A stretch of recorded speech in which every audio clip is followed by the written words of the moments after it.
And we are live. I'm trying to get this son of a bitch's ugly fracking face off of here, but it keeps dropping shit. Shade's gonna jump up, spray him in the face. How is everyone doing? Welcome back to the Cylon Johnson Jules Network. I hope everyone is well tonight. We are covering season 2, episode 10, the mid-season finale, and what a finale it was. Warning, you may be triggered during this one. Very graphic, and it's just a hard to watch episode, not in a bad way, but it takes you there for sure. I won't get into the summary yet. Without further ado, I will introduce my co-host, the lovely John St. Baptiste. How are you doing tonight, bud? I'm doing great. I'm excited about this episode. We for our followers, we always pre-stream a little bit, and I distinctly had a conversation with the members of the panel, and I was like, okay, do you still want to watch this after watching this episode? Because it's like you said, there's some triggers, and everybody's I'm totally on board, but. Yeah, for those of you who've not gotten to it yet, it is pretty fracking disturbing. And I'm looking forward to talking to it about it because I myself am pretty fracking disturbing. Yeah, on the rewatch, I still, die, you bastard, die. I was just waiting for Alistair Thorne to die, as usual. As we do in all our favorite shows, we wait for this guy to die. BDI seems to be everywhere, doesn't he? Clarissa Thompson, how are you doing tonight? Good tonight. I Don't wish I sound could so say enthusiastic. I wish I could say I'm looking forward to talking about tonight. Well, I am looking forward to talking about tonight, but I have some things to say. Ooh, okay, I'll let you get into it in just a second. But Bobby Catalano's here tonight, and I have to say, Bobby, that shirt is popping. What is up, Bobby? I don't know, but my mother made me wear a necklace. I think it's very nice. Thanks. I found it in my closet. It really is. How is everyone doing tonight? Lemon Swirl 1, what is going on? Julie Ann 89, much love. Catherine Harding, how are you tonight? Hello, Lemon Swirl 1. We got a father and a husband in the chat, an Al Red Sox fan. What is going on, my sports man? Look, and father-in-law. Yes. So I forgot. Yes, you're my Twitter wife. Oh, if I forgot that, I'm in the doghouse now. The whole fam damn lady. Yeah. AKA Mackenzie L. Burns, AKA Cylon Jill number 2. I'm sorry, other Jills, I can't remember your number. I just know Mackenzie's been stomping this one around. And no, I'm joking. How are you doing tonight, Mackenzie? I'm doing pretty well. I'm not feeling 100%, but I'm ready to talk this episode. And thank God we didn't talk this episode last week because I think last week was International Women's Day. So kind of thankful. Or last week was the International Women's Day. So kind of thankful. Yeah. We skipped. Well, we've had a couple of episodes fall on apropos moments as well. The breast cancer awareness episode basically fell during the start of Breast Cancer Awareness Month, and we have this right after. Yeah, it's a really tough episode to your point, and if you haven't noticed, she is confirmed to Cylon. She said, "Thank God, not thank the gods." So, as we know, the humans worship the gods of Cobalt. So, with that, Clarissa, we kind of just start off, and we have an unknown craft coming in. What did you think of that moment? Because everyone's getting ready. Did you immediately think Cylon? Oh, absolutely. Yeah.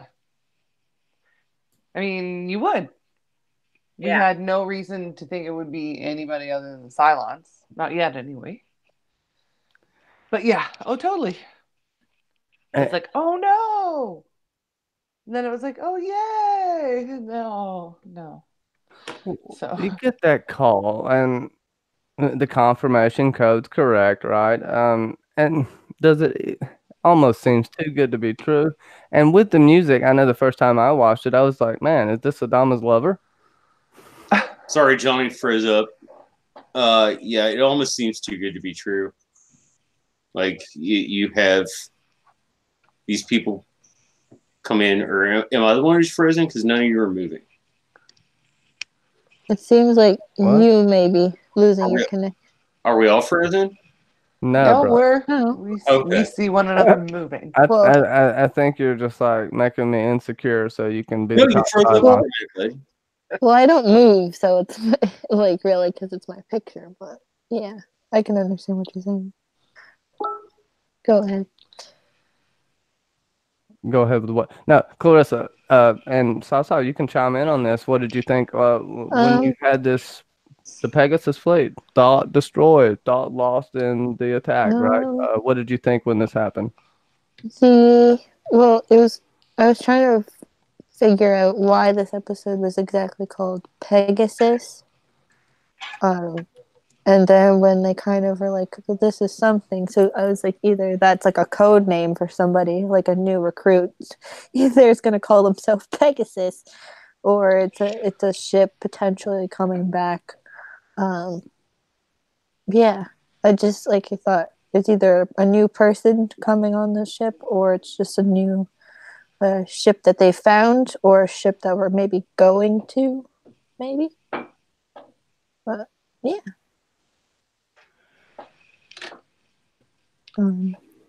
Sorry, Franco's getting sick, but you might hear him in the background. I'll just say really quick. Didn't you say something about Sergeant Bitch has someone up jumping her this week? Yeah. So so we had Sergeant Bitch in season 1 but get some of Adama's metaphorical children in trouble.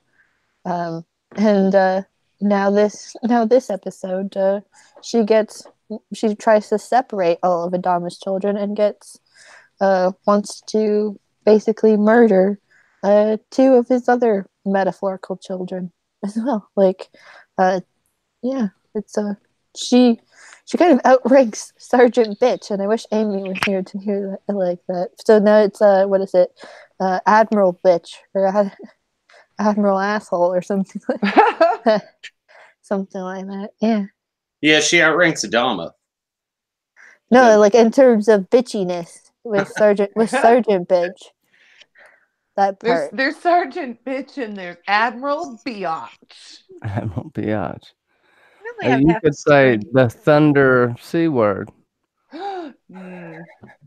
Which the only reason I bring that up is because John wants to say he can't say it every week, and Julianne threw something in the private chat earlier that was just hilarious. We didn't even read the word that she saw. Everyone else read the bad word, and it wasn't even spelled correctly. That's what's fucked up. That's what made it really hilarious is that it wasn't even spelled correctly. But I was just like, yeah, I think all of us looked at it and we're like, oh, John. And everyone in the chat, do not forget your hashtags. Lemon Swirl, there is a cool lunchbox out there that may or may not have a fart in it. I can't tell you no more than that, but don't scare away the new people. May not be in the running. So everyone, get on them hashtags. And people, please do not be scared by the man hosting the show. Thank you. What did I do? You said that you'd send them farts in the mail. Oh. But yes, please bring your hashtags. It's coming because that's how we are deciding this. We did a dice roll last week, but from now on, for the lunchbox G word that I'm not allowed to say, it's all being decided by your hashtags. Mm-hmm. By a quorum of 2. I told you. Yeah, don't scare me away. Okay, we'll try not to. Sorry. Catherine, I'll try not to. Okay, so kind of back at it. And this is just the open and see the cold open right here. We don't have that many cold opens. Seems like every 3 episodes we might have a cold open, right, John? Something of that nature. And here, this is seemingly very significant. This is another more humans alive. They thought they were the last, and they're They not. do them often enough that you're not like, oh my gosh, it's cold open. But it's not so rare, or they do them often enough that you're not surprised by it. But when they do it, I think it's done well. Bubba Husky, what's up? Caution, prizes from the Cylon Johns could potentially cause pink eye. Oh no. Oh no. What do y'all think about that? The implications that there are other humans out there, and are they other humans or just a fleet of Cylons? What are your thoughts on just their whole interaction? And we'll kind of get into the specifics of it in a minute. But in general, what were your initial thoughts? Wow, there's more humans. Is this just too suspicious? Is this too much of a coincidence? There were a lot of coincidences in this episode. Yeah, it seems like there's it's entirely possible that there's pockets of, or at least a ship worth of people that are like lost in space. Like, we don't technically know ourselves, even though we're one planet, but we don't technically know if there's another form of people out like out in our own universe, like that we think we're kind of alone, or with just it's us and aliens. But what if there's something else that's like out there that's more like us than aliens? It's entirely possible. But for them, obviously, it's more emotional because of the fact that they thought that all of these people had died. Or, yeah. Well, I think it's at least a given that Adama, in passing at least, knows Admiral Kane, because he recognized her voice on. Yeah, like they're the Tom. Probably, you know, he's like. Yeah, they saw each other. Yeah, it's like the recognition of like hearing somebody that you haven't, like, it's because that's that thing that there's the visual memory of somebody's face obviously fades faster than their voice, like an auditorial memory. So yeah, it's easily explainable that he would remember her voice over like if he only saw her face per se. But yeah, like obviously because she is ranked, obviously when we find out that she's ranked higher than him, there's obviously backstory there. So. Yeah, like in my work, I see my regional manager 4 times a year. Yeah. You know, but I reckon sometimes it's a totally different person because hashtag hotel industry. But shop smart, shop as smart. As smart. But that I mean, he recognized her voice. He recognized her when he met her, or when she came on the ship. That's all I'm going to say. Johnny and I are going to talk about this a lot more on Tuesday. I have some good behind the scenes action, and there's some good stuff cut here too that we'll talk about on the podcast. But hey, what is up, my friend? Did you watch the uncut version, or did you watch the 45-minute version? I watched the 45-minute. I didn't watch the uncut as to not. I watched the uncut. The one that I watched in total, it was on the site that I watched. It was 54 minutes and something. Okay, so you watched the uncut version, yeah? Oh, you might have. It's a little more graphic. Yeah. That's the one that Sci-Fi Channel wouldn't put on TV. The strict, yeah, never mind. It's hard to even want to describe. But first off, we'll get to, before we get to Adama and Kane, kind of catching up, and we're really figuring out how that's going down. In the middle of this, we have this small scene with Ty and his doppelganger getting drunk. Bobby, what'd you think about that scene and the little story he told about Kane killing the guy that wouldn't shot the guy in the head that wouldn't follow her order? I'm sorry, I can't get out words. I don't know. That guy was too creepy to pay attention to what he was saying. Was he talking about the Cylon that they had on the ship?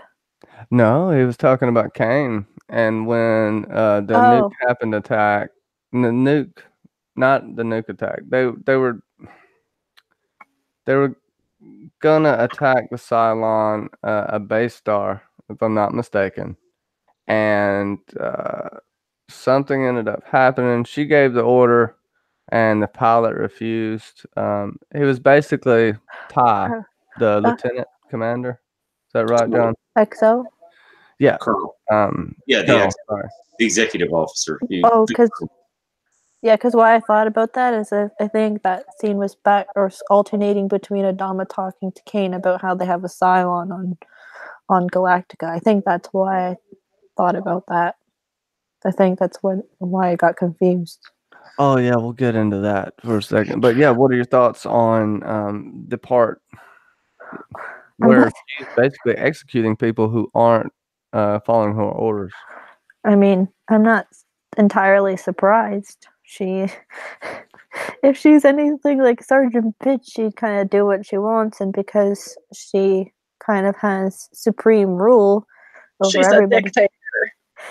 Yeah, she's a dictator. Because she has like supreme rule over everybody. She's like, Because I said so. I can do what I want, and you gotta like it. If not, Yeah. don't talk to me about it. Go ahead, Clarissa. We'll step back to the landing party in a second if you're wondering. I had the same feeling as Ty did when he had said after, like later on, when he's talking to Adama, when he said, he was telling the truth. Like when he was like, I'm just joking. I was like, yeah, sure you are, pal. That's a really weird joke. You're drunk and you let it slip and you're trying to cover your tracks. That was what I got out of it. And I have to say I kind of had no insult intended. She did an excellent job. Michelle Forbes playing Admiral Kane was just like, oh, because I'm sure that any Star Trek fan that was watching it was like, oh my God, it's Ensign Rowe. But at the same time, Michelle Forbes really likes to choose characters that live in a gray area of a conflict. It's kind of like, it seems to be kind of a specialty niche in her acting choices. Ooh, that's a gray area for you. Holy when I saw, in her mind, I see how she feels justified in the situation that she's in, right? But she's wrong. But yeah, that's a good point. No, Amy, Clarissa, I just want to say, good point there. Walk a mile in someone else's shoes. And by the way, look what we found. And Yay! Amy True. Hello. Total time zone failure. I had no idea that your clocks had gone forward. So it's just like, Oh no. everyone online already? Oh yeah, I forgot all about that. We should have blew you up calling you. It's all good. No, We've it's only okay. kind of gotten to the beginning. If you want, you can give your thoughts on. I'm gonna jump back too because, I was waiting on the great Amy True to show up, and we talked a little bit about the tie scene. Good notes. But we'll go back to what your initial thoughts were when you realized, hey, there's more humans out there, supposedly, and then also the welcome party and the real. You can kind of see the. What would you call it, John? It was discipline is too light a word for it. You can see how she commands by how her troops are acting in the moment. The difference in leadership styles. Yeah, is how I would put it. And once again, we're going to get into that a lot more on Monday because I think the Jills will totally hate my take on Admiral Kane. But well, John's been trying to get Tyrell and Hilo out of the way for a while, so you can't really blame him. Amy, yeah, what are your thoughts?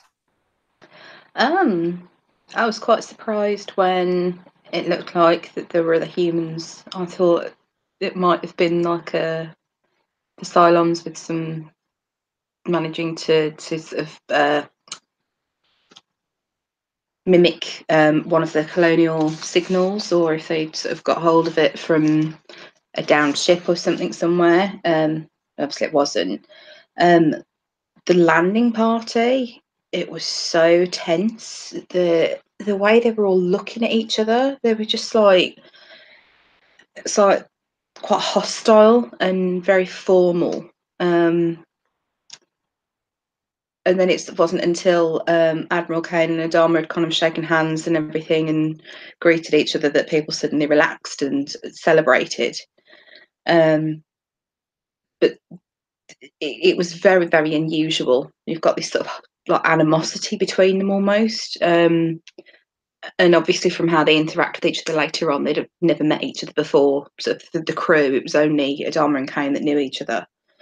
I also found it odd that they said they'd been tracking a Cylon fleet, like why they'd been actively pursuing the Cylons instead of just trying to keep themselves safe like the rest of the fleet have done. You know, they've not actively gone out and sought Cylons to attack.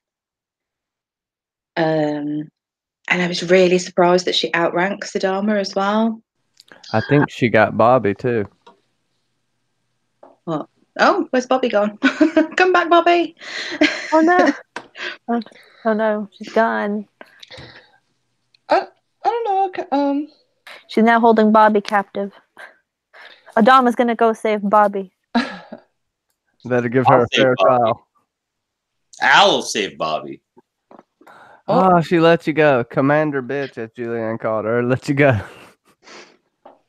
Yeah, she's even worse than Sergeant Bitch, isn't she? Yeah.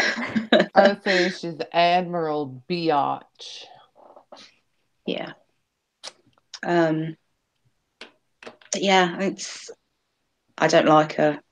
I didn't like her from the start, and I like her even less now from the end of it. And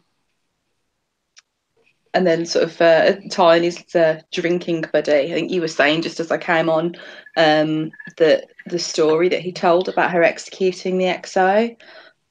I agree that I think he really was telling the truth. That wasn't just something he made up as a joke. He was maybe trying to see what their reaction would be, like if they'd be horrified, I think, like most normal people would be, or if they would have the opinion of, well, that's what happens if you don't follow orders, which could be something that he was asked to do, maybe, to kind of find out what their discipline was like. So, yeah. Yeah, I'm not laughing at you, Amy, too, by the way. Just so you know, the chat's hilarious right now, and that's what I'm laughing at. I have got it up. I've not read it yet. So, I have a question for you guys. What did everybody think about the Admiral's explanation as to how they survived the Cylon attack? I think Bobby should put on a coat if she's freezing. But no, go ahead. What are you looking at? She's talking about freezing in the internet, and I was making a horrible joke. I'm like, is there like vapor coming from her mouth when she's talking? Like, put on a jacket. The night king is close. Right? It's gonna spread me, but never mind. The White Walkers. The White Walkers are coming for Bobby. They're starting from the south and coming north instead. Hey, White Walkers, the Cylons Mackenzie's are that gonna way. save me. Yeah, I'll save you, Bobby. Sorry, but what did you guys think of that? Her explanation as to how they avoid. Like, I was just like, isn't it like the convenient? Thing? It's like that weird thing of like you run toward a natural disaster instead of running away from it, or like trying to go away from it. It's like horses into a burning barn. I cartwheeled through 4 nuclear bombs and jumped on the ship, and yeah, it's like doing. What did they do? Didn't they run? No, they wanted. Well, they wanted to try and catch the Cylons, like, kind of thing. They wanted to like get close to them so then they could try and kill them, from what I remember. I thought they ran. Yeah, no, she ordered them to jump anywhere with no. Yeah, anywhere. No coordinates. Yeah, just go. Like, And the whole how did their systems not get taken over by the Cylons? Oh, well, they had just purged our systems of all that, and it was like, Yeah, sure, I buddy. know. They're all nuts. I don't think that Adama or Rosalind bought it. I don't. No. I think she's full of shit. Yeah. I think so too. She's like the Ellen Ty. Like, she's like, oh, this happened, and I don't remember anything. Like, when Ellen first arrived on the ship, she's like, yeah, they locked me up for this amount of time with like blah blah blah. It's like, yeah, I don't know. I'm suspicious about you. I love this, how y'all are bouncing off each other. Yeah. Keep it going. I'll guide you a little bit, but keep that going. She's proper shifty. I mean, she said, but they lost 5 ships, 2 battle stars, and 700 men. I think she said, and they'd had like 4 nukes fired on. How the fuck did their ship survive and nobody else's did? Plus the fact she said that they were all like on downtime, so it's not like everybody was like waiting to get back on the ship. So with all that going on, how the hell does an entire crew manage to get onto the ship unscathed and plan a jump and then make the jump without? No, she does make it pretty clear that it was a skeleton crew sitting there on the ship. Oh, there No, were bare all min- people on the ship. Like a Yeah. bare minimum She amount makes of it pretty people. clear that it was a skeleton crew sitting there on the ship. There's a lot of people that got off that ship. Yeah, I And got do the have to say, number. I usually save this for Monday, but my acting chops for this week, Graham Beckham, the man who played Colonel Fisk, that scene was for me, the most intense scene. Okay, not necessarily the most intense scene, but like the acting was just insane good. Yeah, I got the number for the amount of people from last week to this week. If you want me to bring that up, the difference in number. So last week we had 47,853 survivors, so 47,853 survivors. So with Pegasus on board / being involved in the show, they have 49,605 survivors. So now the ship has about what, 2,000?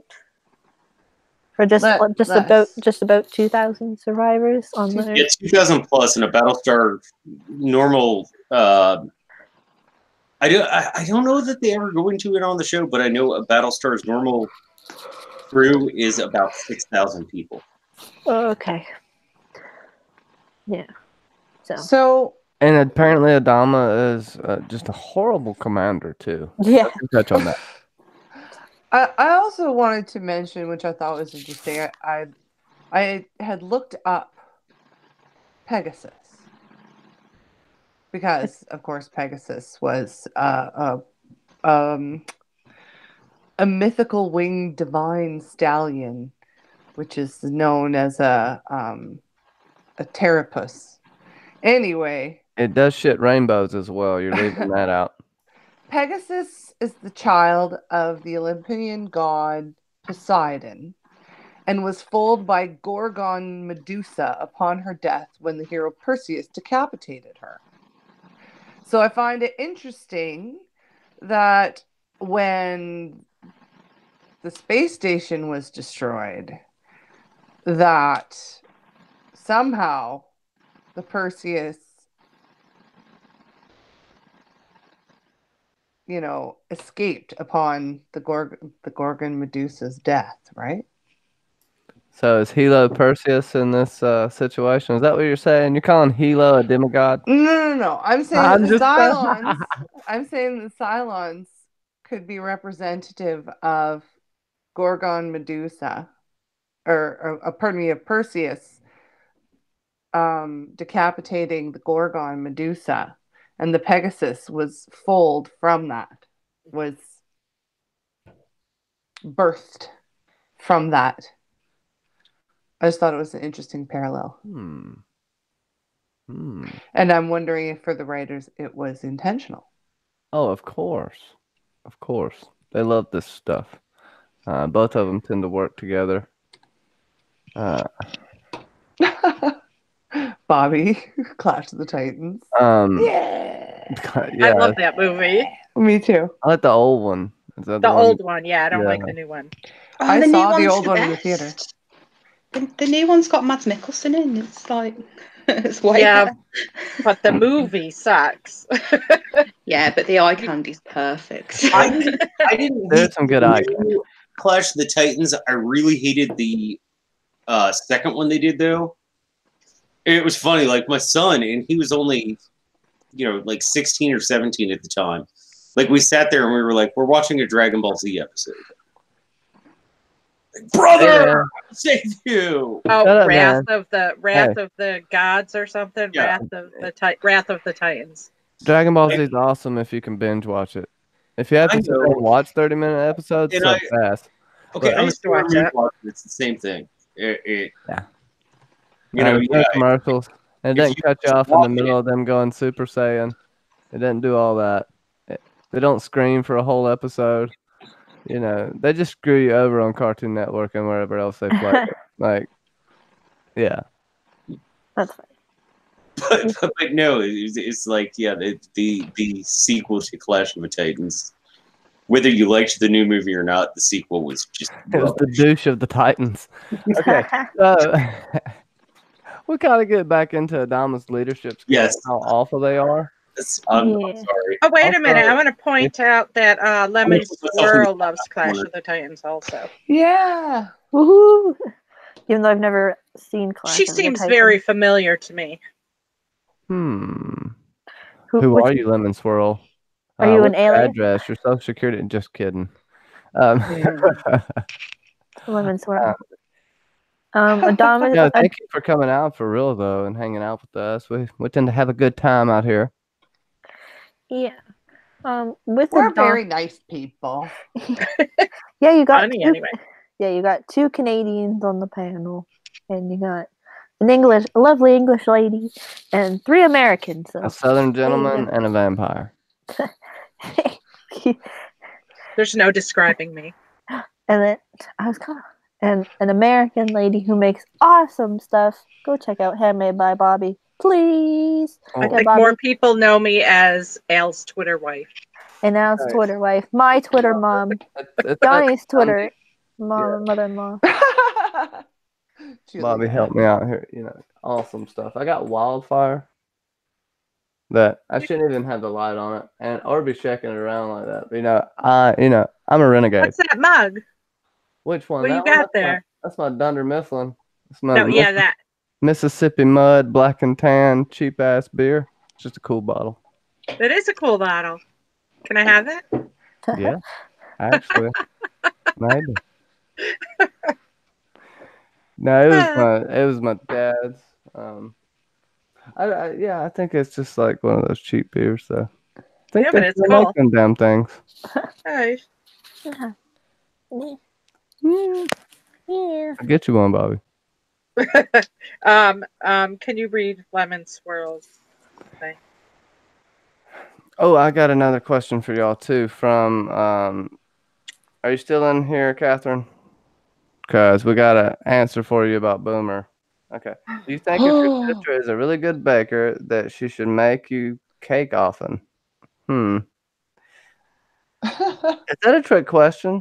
I feel like this maybe is a Catalano sister. Because I think I saw a post on Bobby's Facebook about Catherine. I think Bobby is expected to make a cake later. yeah. I think so too. Does she want a lemon swirl cake? That's or a kinda- lemon cake. Any cake will do.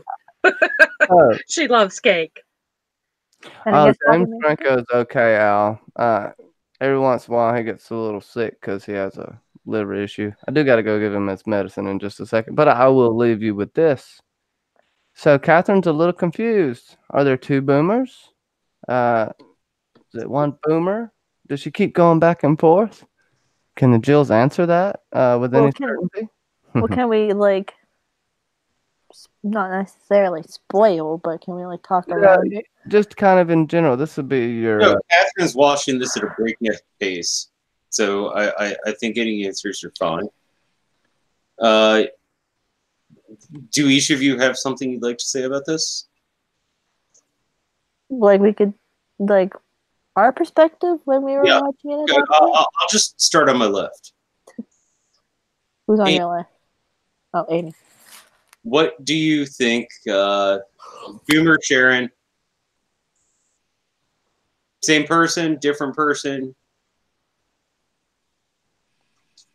Go to town. Okay, I have to say this first though. Catherine Harding. I thought I was being racist, and Sharon and Boomer were just completely different actresses. Oh my goodness. Oh, that is hilarious. That's funny. Go ahead, Amy. There's more than one. There's more than one. Or as they say in the show, there are many copies. But yeah, there's more than one Boomer model. So But I think Catherine's specific question is, are they the same person? oh, Well, that is open to interpretation, really. Why the fuck do you think I'm asking you guys this? Yes and no, I'd say. They start off maybe from a particular point when they're created and in whatever way and have like information uploaded to them. They'd all have like the access to that same information, but then their experiences would change how they actually are as a person. Same as anybody really. So what they actually do and their interactions and that kind of thing actually then shapes their personality as a whole. I think there's probably some key personality traits that all of them would have, but how they develop depends on their life experiences. Kind of like myself and the other number 7 that did the special announcement last week. Yeah, good call. Okay, I can totally see where you're coming from there, Bobby. John. Oh, and before you answer, Bobby, if you're making cakes, like I have a birthday coming up, if you can find some virgin blood and grave dust, then just don't make. Yeah, just don't make it chocolate. Okay, Amy got the joke. I can see Amy getting the joke on mute. No, I was just trying to protect you, John, but don't adding chocolate anything Yeah, to it. just do chocolate. Virgin blood and grave dust, I'm fine. Chocolate, probably not such a good idea. Yeah. I only do chocolate. Sorry, John. It'll kill me. Uh-oh. I don't want Someone's to got an allergy? Okay, so Bobby, your theory on Sharon, Boomer, are they the same person? Like, well, Boomer's dead now, but Boomer's dead, but I think of the just like Amy said, I think they were to a certain point they're all the same, and they have the same memories. But once they split off and do whatever, they no longer have that because Sharon didn't know what Boomer was doing. And they might know the people or have been introduced to the people, but after that, it's just not the same, and they don't have all the memories. It's weird. It's very weird. like they have concurrent memories to a certain point in time. Right. That's But what it then- seems. But then once they experience, for lack of a better term, life after that certain point in time, They split like butt cheeks. they Yeah. have their they split like butt cheeks, as Johnny said. But it seems they know. I mean, I'm trying to say this like really cool Archimedean philosophical shit. I know, that's why I did that. I love you.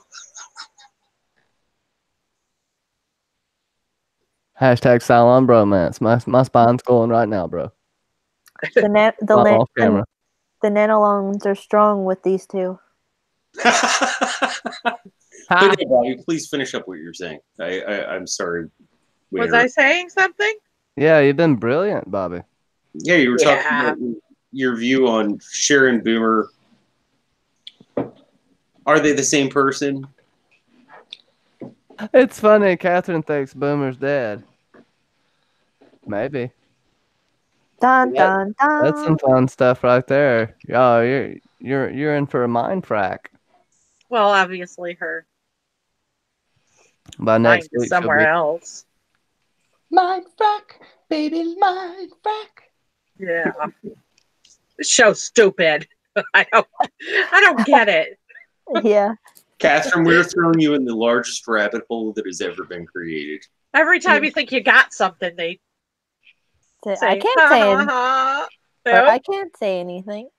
Oh Don't- yeah, these two Mustache twirls.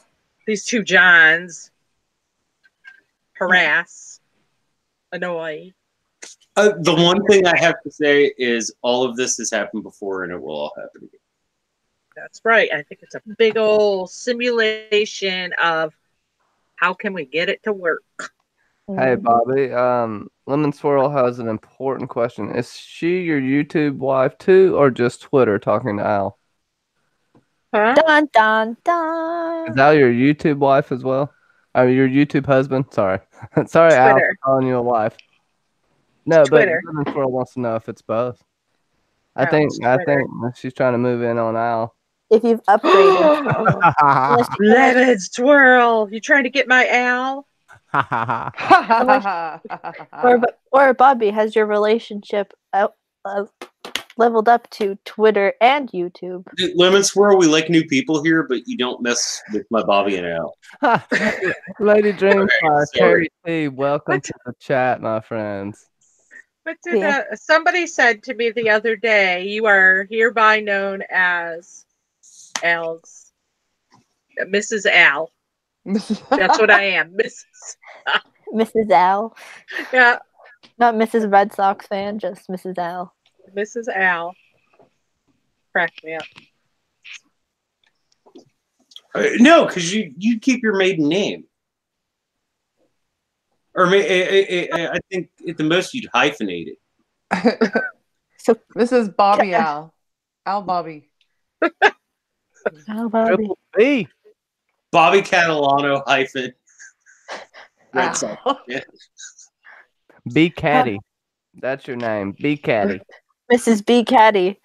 Yeah. B Caddy. That's That's a good one. Hey, it's a natural one that Ooh, came out of stop it. nowhere. Those are usually the best. that's your rap name. I'll DJ for you any fucking time you want, Bobby. I will throw the decks while you throw down the licks. Yeah. You just play stuff I don't know. And Lady Dreamfire is also she's self-admitting that she's tipsy in the chat, so we can have fun with this. Yay! I have no idea what it's like. I've never been. So, Oh, I'll Jesus. get us a little bit back on track, just to kind of give y'all a topic to talk about. We'll go back to Adama. Oh, before And we do everything that, that's unfolding there, but before we do that, go ahead. I just wanted Clarissa and Mackenzie's takes, like to answer Catherine Harding's question. On the Cylons? Are Sharon and Boomer the same person? I thought we Well, talked I mean, about that 40 obviously minutes they're ago. not. I'm joking. Obviously, physically, they appear to be physical entities that are separate from one another. But I think that they have a linked consciousness, but I think that when they're separated for long periods of time, they don't share that consciousness. I think that they're able to reconnect their consciousnesses. Is that a word? I think they can probably communicate their consciousness to one another when they're within a certain proximity to one another, but Like a Vulcan mind meld or something. well, nothing so like visceral, something a little more like Wi-Fi. That's just for you, Clarissa, right there. I know what you know. I feel what you feel. It would be My more like mind to your Bluetooth. mind. My I don't know thoughts what to you your said. thoughts. It'd have to be Bluetooth, wouldn't it, rather than Wi-Fi? It was the Star Trek Like reference. they have to be like near each other. Yeah. My kind of thing on this is kind of like Clarissa, but it's like almost kind of breaching our own world into it. It's like they're twins, and they kind of have the same sort of memories, like when they're babies, quote unquote, like when they're just little young models, and then when they grow up and become big people, they have separate lives, but they have that twin telepathy thing of like they understand what the other one has went through, kind of thing.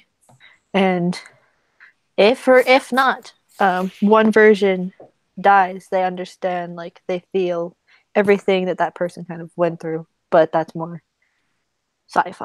But yeah, something kind of like that. Brilliant thoughts, all. By the way, I'm sorry, not Clarissa. Catherine, here's your answer. You just got 4 of them, and you only asked for 1. Did that help? Or are you confused now? Because that's what they do to us. So yeah, there's exactly 70 Flavin boomers in the entire universe. With We that, love you, Sharon. we find out that Pegasus has their very own Cylon, and I'll let I y'all have- go get into every single bit of that, and then I we'll have my go very back. own Pegasus. Oh yeah, Bobby, Bobby, Dude. show us. you have Yeah, I can't. because it's afraid of being exposed to the internet. Oh no. Of Cylons. Yeah. So, what do you think about the Cylon that Commander? What do y'all call her? Admiral Biatch. Admiral It's so Biatch. funny to hear Sasa say it. Oh goodness. Yeah. So Admiral Biatch, Admiral Asswipe. yeah, they have a Cylon of their own, and Baltar basically gets to go see it. Because of what Adama told Kane about having their very own Cylon, and Baltar's able to get information from them that theirs has been very cooperative. Well, we find out there's a very different scenario going on the Pegasus, and I'll let y'all run from there because there is a bunch of stuff in this. And I will point out for you, the only thing I'll give y'all tonight is, what did Six eat? A peach slice. Was it a peach or an apple? Was it peach? I thought thought it was it was But apple. it's apple. It was more yellow than So, orange. just going back to the references from the lore that they use, the significance It was of the fruit apple. for sure. Anyways, the significance of the Forbidden apple, fruit. we go with that. Oh no, forbidden And fruit. as well, talk about all of that, everything that encompasses If that's the how case, they it was an treated the apple.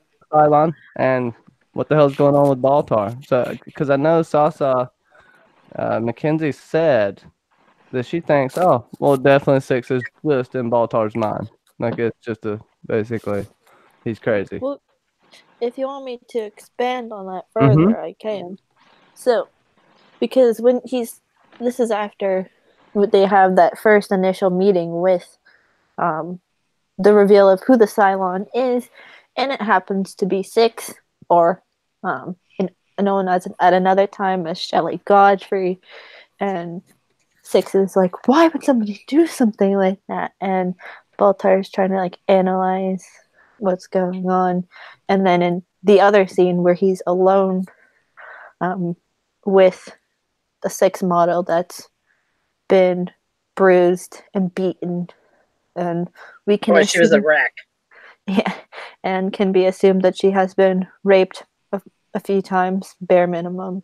That he has a conversation and he's like, I used to, before the war happened, or around the time of when the war happened, I fell in love with a woman who happened to be a Cylon, and because of the war we got separated, and every day in my mind I hear her voice and see her in like my head or something like that.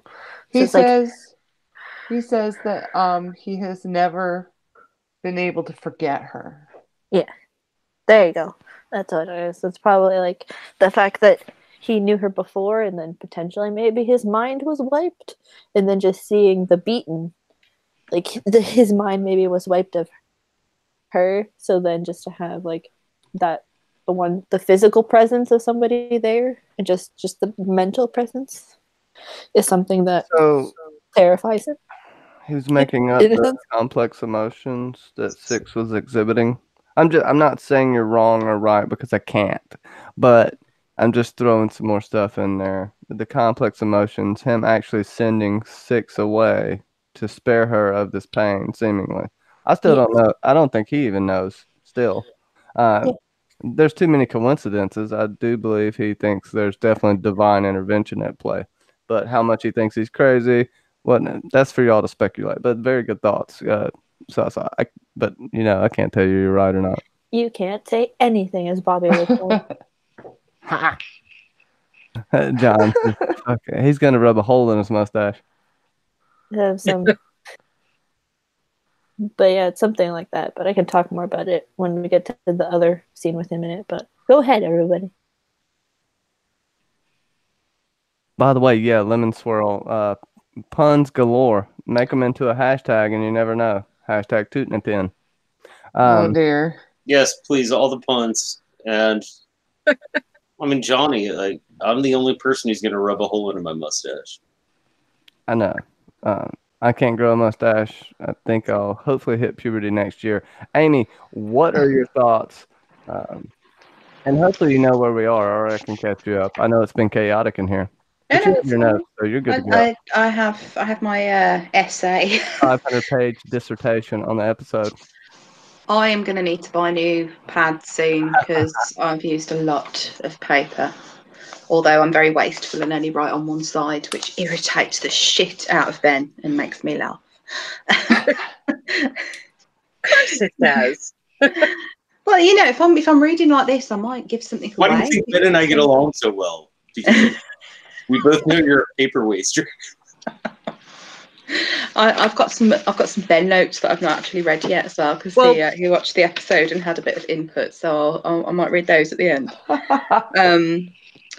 So their reaction when they see her was the acting in that scene was amazing. Like the way they look, and they genuinely look absolutely horrified. And Six has got tears in her eyes, and when she brings her hand up to her mouth, you can actually see her hand shaking and everything. When it's just so well done, and you're kind of like, oh my god, what are they looking at? It makes it quite tense. And then as Baltar walks into the room, you can see it's like covering his mouth. It's obviously like a horrible smell. So she must have been in there for quite some time if it's sort of stinking in there as well. And I mean, she's been tortured by the look of it.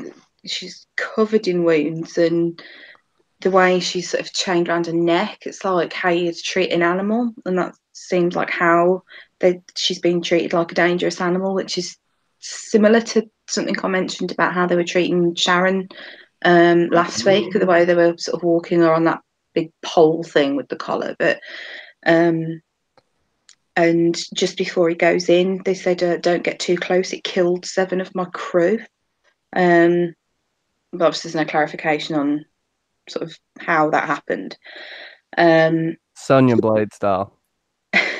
No, after the initial visit, when he's talking to them afterwards, he does actually say that she's traumatized and it's a psychological condition because there were no signs of head trauma and stuff. And he mentions that if the psyche works the same as a human's, they can be manipulated, which I thought was quite an odd thing for him to say. Can I just say psychological condition one more time? And that way John really rubs a hole in his face. Okay. I'm giving you teasers. Y'all are going to be so pissed off when you find out. You're like, Johnny, ooh, this is why Bobby hates me. Love you, Bobby. But yeah, and I mean, it's we are sort of told that they do think like humans in a way, so it stands to reason that they experiencing human emotion means that they would have they could have these kind of reactions. It's like she's so traumatized that she's just completely shut down, and when she does finally kind of pay attention to what what Baltar's saying, and you can see she's got tears in her eyes. Then you think it's like she's going to have some pretty severe PTSD type issues, and it's could it even expand any further than that? well, I mean, she could be completely broken, but if her initial reaction was to shut down, but you don't know what she's going to do afterwards. It seems that like Baltar's kind of reconnected her in a sense that she's come out of that almost catatonic state, and eaten some food, and you get the impression this is probably the only bit of kindness she's ever been shown by a human. From what we can see of the experience that she's had with humans so far, it's not been very pleasant for her. And when she kind of comes out of that catatonic state, obviously she's eating some food.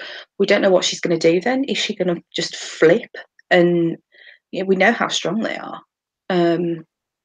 If she wanted to get out of that cell, I think she could. Is she going to attack Baltar? Is she going to try and get revenge on the people that have sort of beaten her and abused her? If she has mentally been broken, she could essentially just go batshit crazy. And because they're so strong, the amount of damage that they could do, she could just like completely tear through that ship and kill every human she encounters. You don't know what the lasting effects are going to be. An insane Cylon. That would be a terror. It would. That's pretty. What Leoben's capable of. Like back in. And he's just evil genius. Back in. Oh, it's my favorite freaking episode of the first. It's one of my 5 favorite episodes. What the hell is it called? Is it Tommy Up? Tommy Down? Litmus. That's the one right before. We see what Leoben is capable of. Like, he just takes his handcuffs and he's like, boom, bam, boom. Like, I could kill you right now. Yeah. So you think what someone in anger could do when they're sort of raging? It'd be like the Hulk. It makes me think of like the stories about mums who like their kids stuck in a car. Yeah. I have a question. I don't remember them mentioning at what point they actually acquired a Cylon hostage. They didn't. We don't know how long she's been there. We don't know how. What circumstance? Yeah. What's interesting? It got me thinking simply because you guys are talking about psychological, and then it got me thinking about mythology again and the love between Psyche and Cupid. Yeah, and how Psyche and Cupid, nice. Beauty and the Beast. And how Cupid was originally sent by Aphrodite to kill her, but he fell in love with her. Hi. Actually, that's the point. Baltar does say when he's talking to Prisoner 6, that's how I've referred to her in my notes. He says that he's in love with 6. He just say that he loves her. And like before, he just says, "I'm here to help you." He just say that he's in love with her when he's talking about her. Can I throw out a little something too? If you want to look at the Cylons as more robotic, did he possibly say a code word to reset her? I noticed he didn't say, "Are you alive?" Ooh. He didn't say that. Yeah, that's the only thing we've ever picked up on that seems to be like an important phrase, because Starbuck said it at one point as well. And the premiere episode. Maybe she's going to say that to him when she snaps back to reality. John's eyes got big, and I've never seen that before. I do have to ask, Amy, just because you missed the pre-chat and you weren't part of the conversation, and I did want to ask this on the show. So all of you ladies on our panel, after watching this episode, are you still sticking around? Yeah, also, we can get into that scene, too, if you want. Oh, I don't want to end on that scene, so we can go ahead and talk about it. Yeah. Why would Right, we? yeah, let's talk about it. So basically, it starts off where they're all drinking moonshine with the boys, hanging out. No, I'm But just I'm just, like this. oh, I know. I'm just throwing it out there so I don't have to talk anymore. But yeah, disturbing. Oh, it's disturbing and it's very yeah. So if you're sticking around after this, you're gung ho. Oh, I need to know what happens. We didn't go anywhere. No, I mean, obviously it is very, very disturbing, and how they did the scene with Sharon in the cell was horrible and quite realistic, I'd say. But yeah, it's not something that would make me go, right, that's it, fuck this shit, I'm not watching this anymore, this is horrible, because I imagine it's quite a realistic thing, especially as their views of Cylons as that they aren't people, they're just robots. So why would they have any moral qualms about treating them as such? You know, they're treating them like they are just unfeeling robots. Not that still justifies their actions, but that's obviously the attitude that they have. And it seems that that's kind of what they've found most effective in their kind of interrogations. I mean, whatever they did to the 6 that they've got prisoner, it broke her, essentially. Dehumanization. Yeah, very much so. And as a viewer, soldiers. I think it makes you have some sympathy then for the Cylons. I was saying this last week, as Cylon sympathiser, but it does, because we know that they're not just completely unfeeling robots. So putting them in that situation actually then humanises them more to the audience. That's kind of my take on it.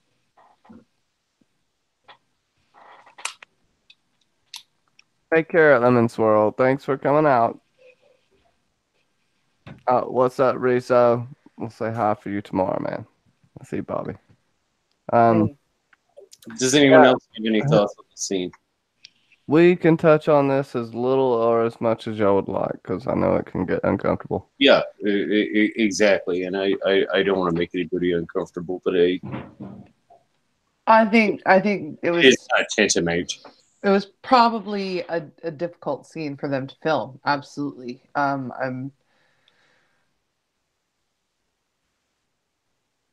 I would say that this episode, it didn't make me not want to watch the show anymore, but it was definitely like, oh, okay, I have to do a second watch through. And I'm like, I'm so mad at it, though. I don't want to watch it a second time already. Where did my thing go now? So, anyway. Yeah. It was, I got some more fun stuff to touch on right after this, so we'll be okay. It was definitely a powerful moment, and I think it needed to be there to illustrate the stark differences between the two crews. Yeah. Sasa, would you like to say anything? And y'all can talk about how you loved old buddy dying, because I did. I enjoyed that, even though that's probably not good of me to say it, but I did take pleasure in his head hitting the top of that bolt, and them still punching him. Like, yeah, I'm gonna get more time to burn. That was one of the most satisfying deaths of all time. I feel like that was a Ramsay Bolton death. Yeah, it really was. I didn't feel good. Did you feel good when he died? Oh, Did yeah. you feel good when his head was crushed into the fucking bulkhead and you're just like, frack yes. Now, that wasn't the same guy who was drinking with... No. Okay. A lot of people had that confusion because the two actors look very similar. Yeah, I thought he was different, but I wasn't sure, so I thought I'd ask. That Yeah, other guy, I don't like him much either. I don't like any of them. No, I'd But- picked up on his name, the one that got killed, but I didn't pick up the other guys, the one that was drinking with Ty. I didn't realise. I didn't see what his name was. Fisk. Colonel Fisk. Jack Yes. Fisk. He's the one who I said like gets my acting chops for this episode because I think the scene where he's drinking with Ty is some of the best acting I've ever seen. Oh Yeah, I God, thought yeah, he you was- believe every word he said. Because he's like, he's all serious and he's like, "Oh no, I'm just bullshitting you." Like the whole thing, you know exactly what is going on there, and it like chills up my spine just thinking about it right now. I thought he was telling Ty not to follow her instructions, so I really didn't hear it right. He was telling Ty, if you don't follow her instructions, you're probably going to get a bullet in your fucking head. Yeah, Bobby, it was Alistair Thorne. Alistair, but really close to Alistair Thorne. Or Alistair. Funny. Anyways, had to answer that. But yeah, that's... Whew.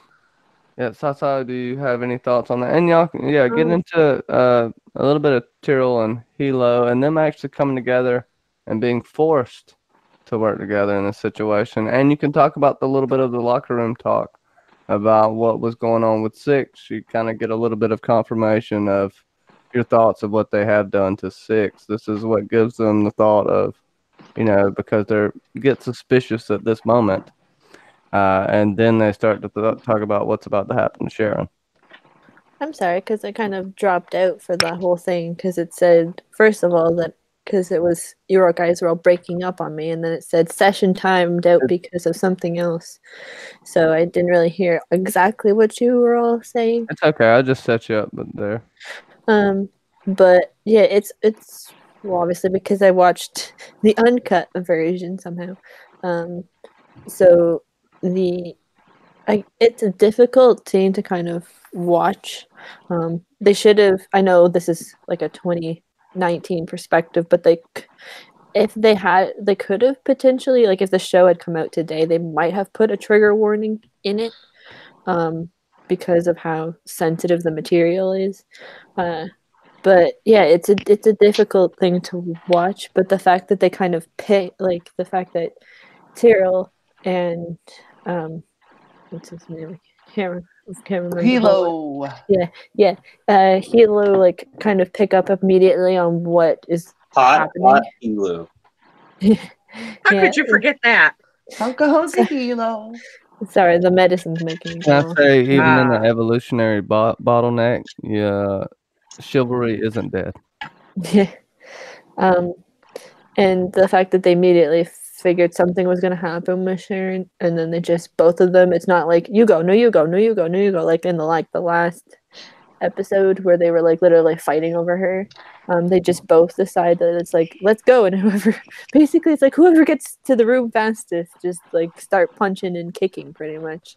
And obviously Tyrell does not necessarily the most damage, but he kills the perpetrator by shoving him against a wall, and then The ringleader. yeah.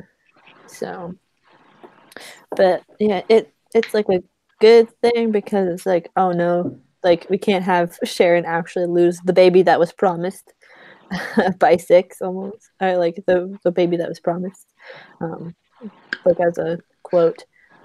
But yeah, it's just it's an uncomfortable scene, but it's like you figured that something like that was gonna play out, especially after seeing the Six that's on the Pegasus, and she's looking like that. It's not like, they're just gonna leave this one alone. It's like, no, they want to do what they need to do, what they want to do, because like Amy said, the Cylons aren't viewed as human, or else Callie would have been charged with what she was charged with instead. So yeah. Thanks, Lady Dreamfire, for coming out. Yeah. Enjoy your movie. Thank you so much for coming out. And to your point, John, I was not really satisfied. I was kind of with, was it Tyrell who was punching? Like, after he was dead and still getting punched, I was still wanting him to keep getting punched. Thanks for stopping out. Sorry, Johnny. I just wanted to shout out Lady Dreamfire. I'm gonna hit you with an awkward silent moment now. You hit me with everything else, so it's like I'm used to it by now. Yeah, That's but what that awkward mushroom. That's silence. what that Oh. mushroom bruise on your forehead is. So back to trying to lighten it up here. The kids get disciplined. Too soon? Starbuck and Apollo get separated from Daddy and basically put in timeout.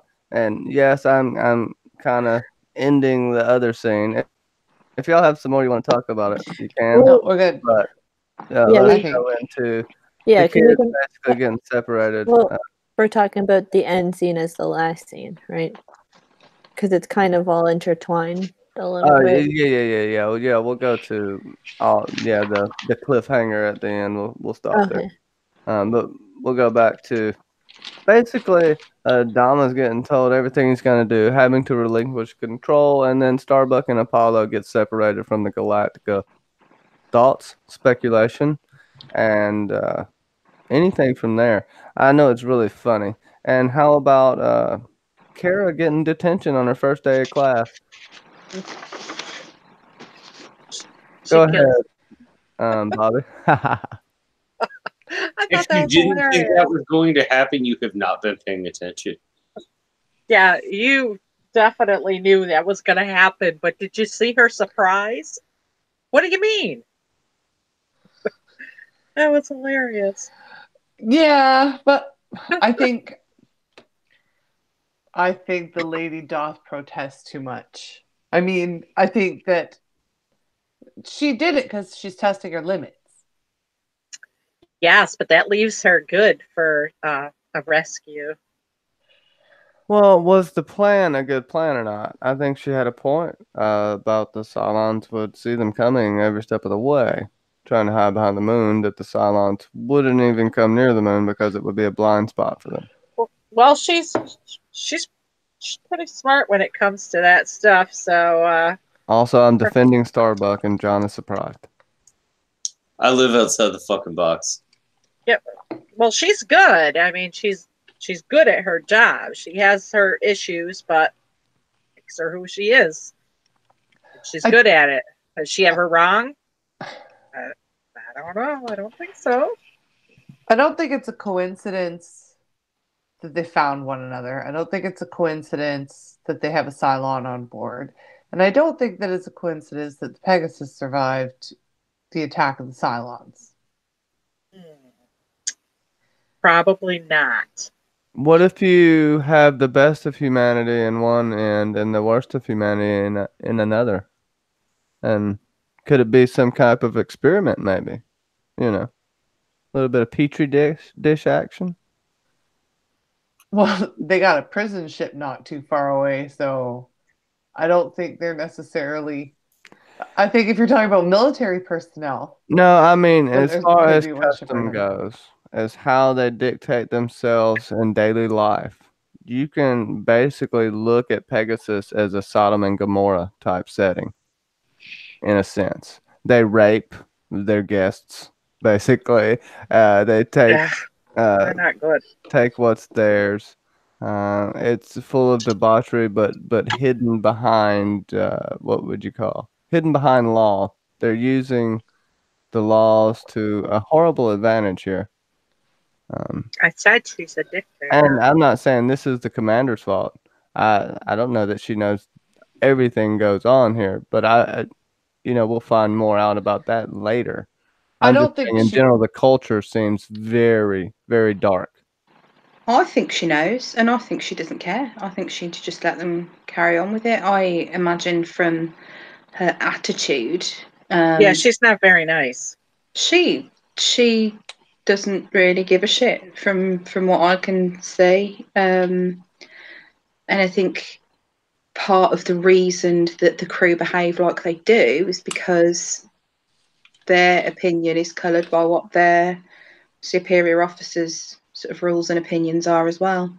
I mean, she's very, the crew are very, very disciplined, or they appear to be anyway. She's she's very, very strict. She kind of, you get the, especially with the story, you know, she rules with an iron fist, and I don't think there's anything that goes on her ship that she doesn't know about. That's Magor the Cruel. Yeah. Magora. Magora She's the Cruel. she Yeah. May I throw out a wee little bit for the panel to fight over? Yes, that- John, I don't I've think been, we fight over anything. John, I've been doing it all night, and I've been having so much fun. Go for it, man. Ha! What do you want in your pilots? That's all I'm throwing out. That's something that Starbuck was discussing previously, when they had the documentary crew on there. Yeah, she's punching the bag. Yep. Yeah, and I'm going to have to find it because I actually wrote down what she said. Oh, Looking through the notes. Isn't it something about like likes to punch her crewmates or Follow. angry? Commitment. Just Yeah, total commitment. I'm not helping y'all with this. Somebody who's Hashtag crazy enough homework. to follow me into battle. That's Bobby, right. look at you acing the damn test. I don't I know am good at nothing. tests. I don't know. I don't even understand what's going on. But she's sit here. She's a Good genius of the week. reflexes. Good I've got it. reflexes. Coordination, good reflexes, total commitment, and crazy enough to follow me into combat.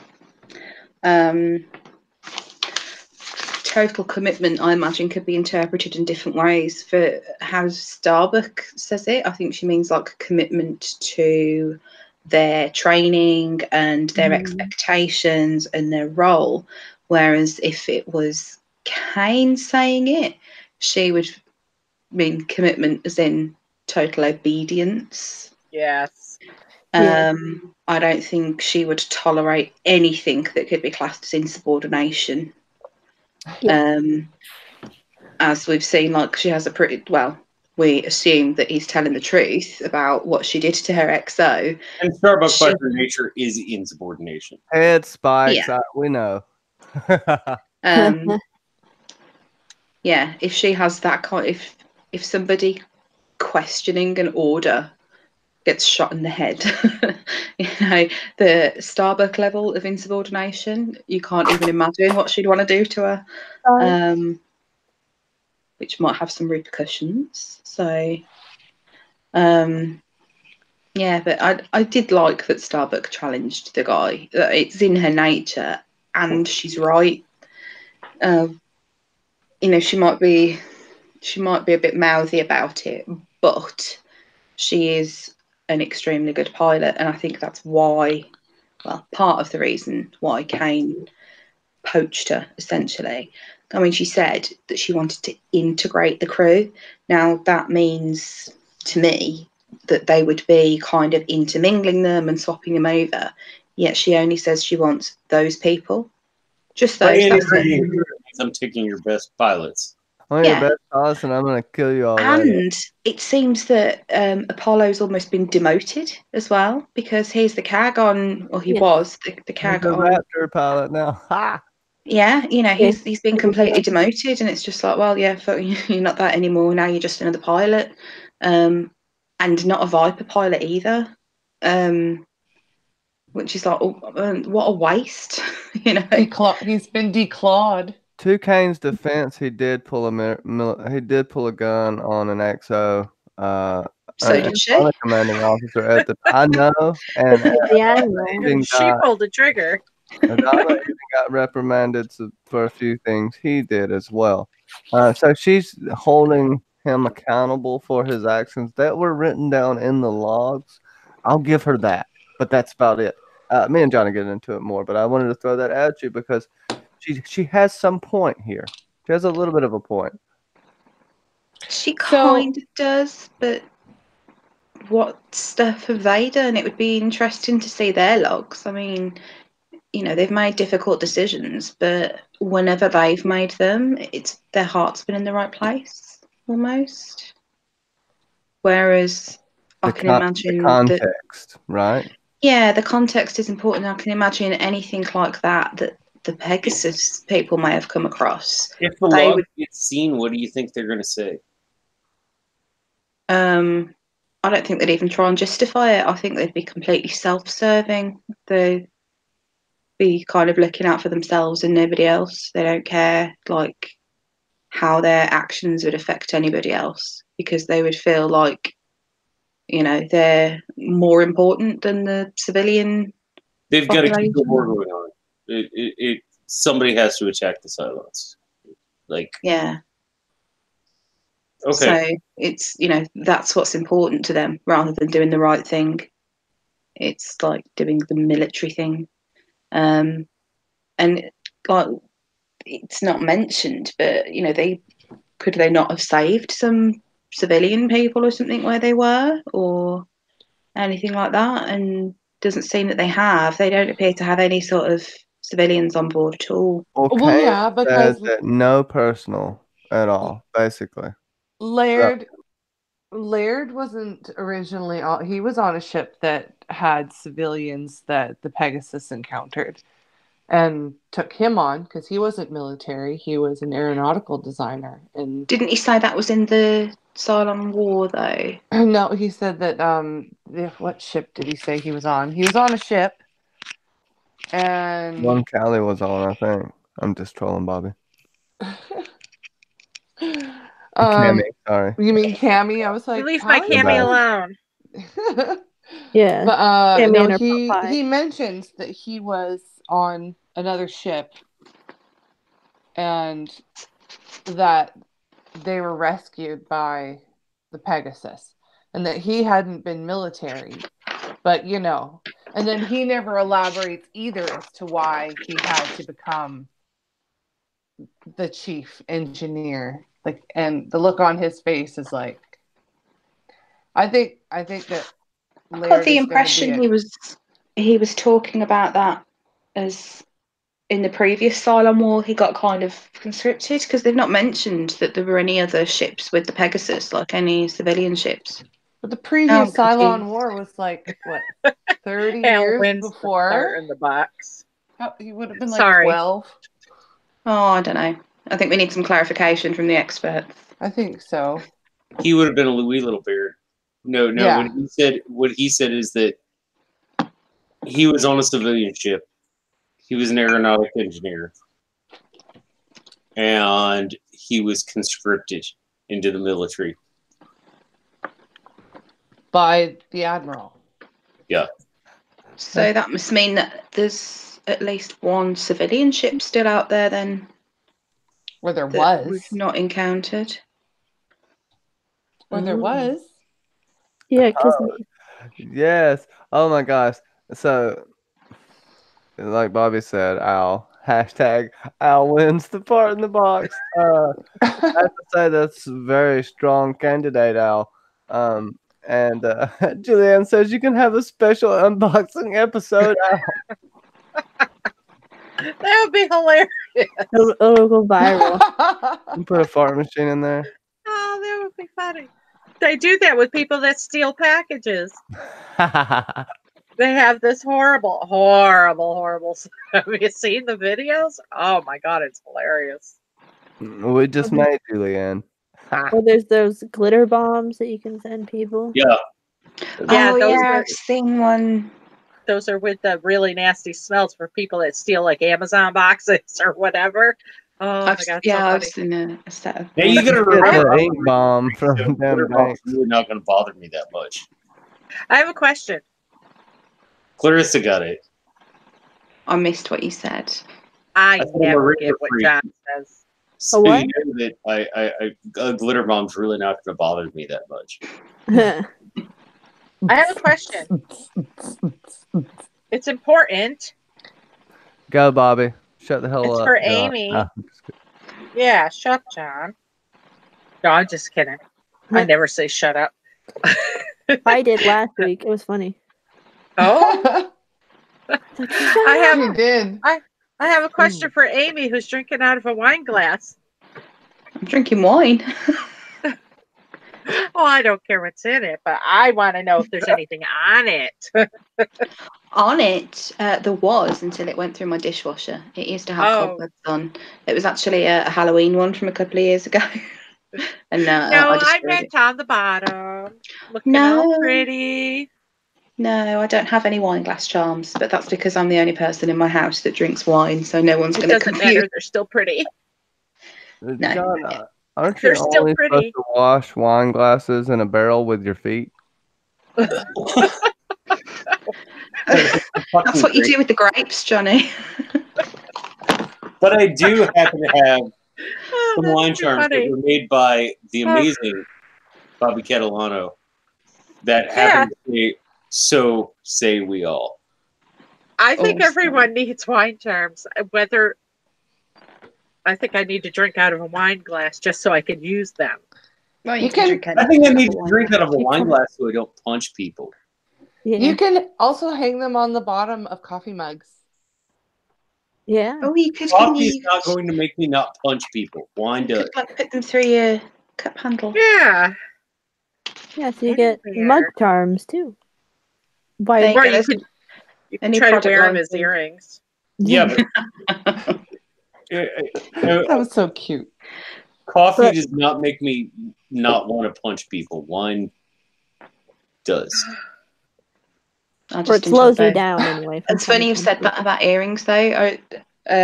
This is years ago. To Yeah, make you saw my the video, right? Hmm? You saw the video when I yeah, it's just Oh, reminded me when Amy. my little when my little brother and Package, I was sister were like, young. are these earrings? I'm like, No. When my little Yeah. brother and sister were I mean, young, I actually put a wine glass thing through my Libret bar to entertain them at a party. And I thought it was brilliant. I looked hilarious because I got this huge, great big ring sticking out my lip. Oh, that's Yeah, funny. John pierced don't his recommend it. own ear with a coat hanger when he was 6. What? Was Five. it coat hanger? Oh, it's 5. Yeah. There's sharper things than coat hangers, you know. Well, he thought it was pretty. To his credit, The big earring then. I don't think this is the proper he was episode. kind of into Depeche Mode, and you know, Depeche Mother. Mode at 5 years John's old. about to freak out. I think maybe we should wait an episode or two before we speak of such things. Oh, we don't know each other well enough by now. So, how about that local pyramid team? Oh no, I'm just talking about anybody else who might be out in the chat. Yeah, So, Clarissa, your point about saying Africa brought stuff. there was a civilian ship. That's the point, actually, because I could totally see them if they're pursuing Cylons, actively pursuing them. This isn't necessarily the first Cylon group that they have pursued, so I would not be surprised in the least to find out that they may have had like a small fleet of civilian ships with them previously, and they've been destroyed or something when the Pegasus has attacked Cylons and engaged them in battle. Like the civilian ships wouldn't really have much in the way of defense, if anything. And I could totally see them just essentially sacrificing them in order to, sneak up on the Cylons and destroy them or something, or leaving them behind. Clarissa, you're cute as the Dickens right now. Go ahead. What you just said, Amy, just made my brain go. Because, all right, I brought the scene up. He says, then the war happened, and I got drafted to being the deck chief on Pegasus. To which Callie says, you're a civilian, so you're really a civilian? How'd that happen? To which he replies, I was on the Scylla, and we got picked up by the Pegasus. Things happen. That's all he says. So, but here's the thing. He was an aeronautical engineer, and he was on the Scylla. They don't have the Scylla with them. They are finding all the survivors, and they're harvesting the best of the best. Oh my God. And that's now why they're they've got try and... Baltar. That's why they've got Apollo. That's why they've got Starbuck. Starbuck? That's why they put their deck chief on Did y'all see Simon Galactica sitting in the background? so that he can orchestrate certain things. He was working on the Blackbird. Yeah. Yeah. The parts were like 10 years old or something like that, or they haven't seen those parts in 10 years. But They were he on does, the Laura or whatever it was called. yeah, Laura's the name of the ship, but the type of- model's called the Blackbird. Yeah. Right. It's called sign or whatever. But here's the thing. If you want their systems to fail, if you want their fighters to fail, and you want to keep the best of the best, you send somebody in to undermine everything where you need it undermined. Mhm. You take away their best from them. Because despite the disciplinary problems, she sees that their skills and everything about them is what she needs on her ship. She has read their entire record. And nobody's read the Pegasus records. No. But Baltar, what if Baltar and Gata start talking? Well, you know, Baltar's They got to do something, right? Let's speculate. What is Baltar going to do from here? Well, I think he's going to try and break her out and get her back to the Galactica. That's too easy, Amy. You got to get deep into this. the probably. What do you think the dynamic is that the president of the colonies is with the fleet? It's just probably like the implication of that because she didn't know that that Laura Roslin was the president because when she's introduced, Laura goes, "It's a long story." Yeah, so I guess they maybe assumed that whoever was the last. Kane probably thought whoever was the last president was still maybe kind of sort of around. I distinctly remember Admiral Kane saying, "The Secretary of Education." Really? Yeah. So then that's weird that she says that it's a long story, because she has a surprised look on her face that Laura's still the president or is the president. I think the fact that there's an accumulation of enough survivors to make up a government again, I think is part of, she didn't realize there's still politicians around that there is a command structure as far as government and military is concerned. Mm-hmm. Yeah, so so they're trying to make an elite race. So Adama, she doesn't see as a challenge to her power. She sees Roslin as a challenge to her power. Yeah, because that was mentioned. Sorry, Mackenzie, go on. No, it's okay because it was just mentioned. It was mentioned by Adama in the not Adama. It was mentioned by Roslin. It's like, yeah, she'll take your messages, but not mine. And I'm like over your command level, so it's like she found that weird. So that there's, I guess, girl versus girl power structure problems too. I guess a woman versus woman power structure problems. I wonder if she probably feels that she's superior to her because she only knew her as the Secretary for Education. So obviously she knew of her because she knew who she'd been previously as such. Like, she's like, how come she's the president? What the hell? But yeah, I think she probably feels that she's, she outranks her essentially. And if they've obviously only encountered like a handful of stragglers as such, there's no reason why, they wouldn't know. And they would probably assume that any survivors that were out there were like just these little civilian ships that happened to be in the air when it happened or something. I think they're probably quite surprised to have come across another Battlestar as well. Well, also, too, they've been following the Cylons, and we find out the Cylons have been following the Galactica the whole time as well. And I loved Roslin reading her like a book, their first meeting. She was like, oh, yeah, there's something up with this woman. That's why women don't like each other usually. Like this fatty bitch. But none of us, like, we all live in civilized countries. None of us come from a military junta society. Yeah. Do you see that happening here? Do you see that possibly happening here? What do you mean? What? In fact, do you think that's what's going on right here? Where Explain the definition of where military takes over the government. Okay, so like a Opposes military the- coup. Yeah.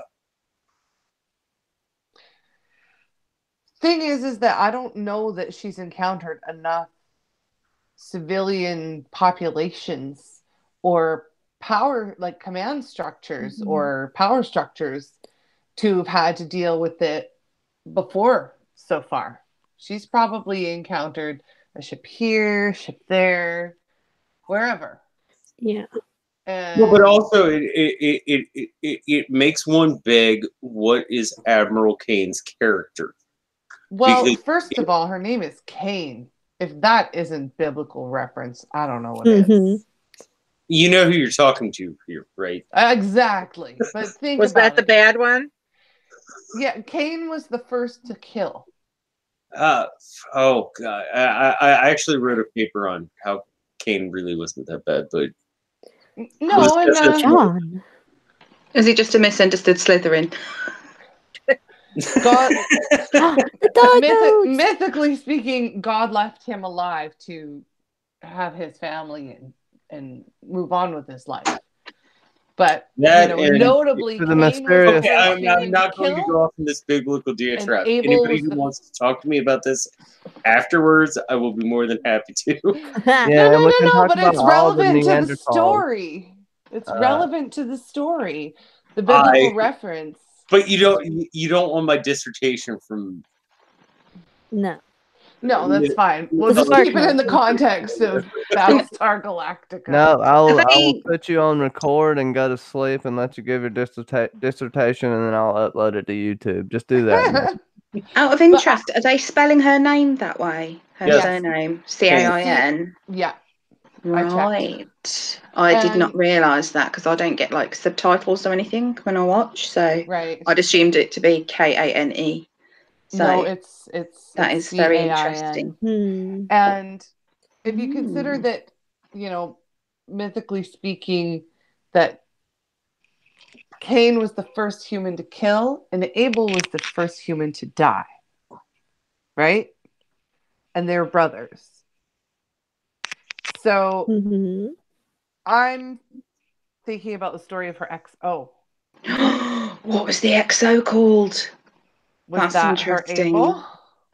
It could even have been the called that. Cylons have I'm not going to Abel? their let creation myths. yourself in the head. His name is never mentioned. Which Damn is it. fine, but it doesn't mean he's not the proverbial. No, but I Abel. just didn't want you guys sitting here for like 20 minutes mulling over what the 20 the minutes, guy- like watching rewatching, like, oh, what was his name? He was Colonel. No, Colonel he wasn't Colonel Abel. It was Colonel Phil I'm McKenzie. sorry, Johnny. I guess I should torture them a little more, right? I mean, Yeah. you can. It was a Bend Over. I think that might have been his name. I can't remember. I Oh, no. disagree strongly. Uh-oh. But yeah. See, guys, I'm the nice. Well, so I'll bring us back on action. Kind of what y'all have covered so much there, but you never really told me, besides breaking out 6, what Baltar's gonna do. You went off on this tangent and skipped over this tough question. I think he's gonna sabotage their systems. I think they've been through this whole computer virus thing before. He's a genius, after all. But it takes him 60 years to figure out how to tell who's a Cylon and who's not. That was fun. Because he's not a he's not a doctor. Right? I mean, he's a doctor. But He has a doctorate. Yes, but He's not a doctor, but he's a doctor. he's Not a doc either. scientist. He doesn't like.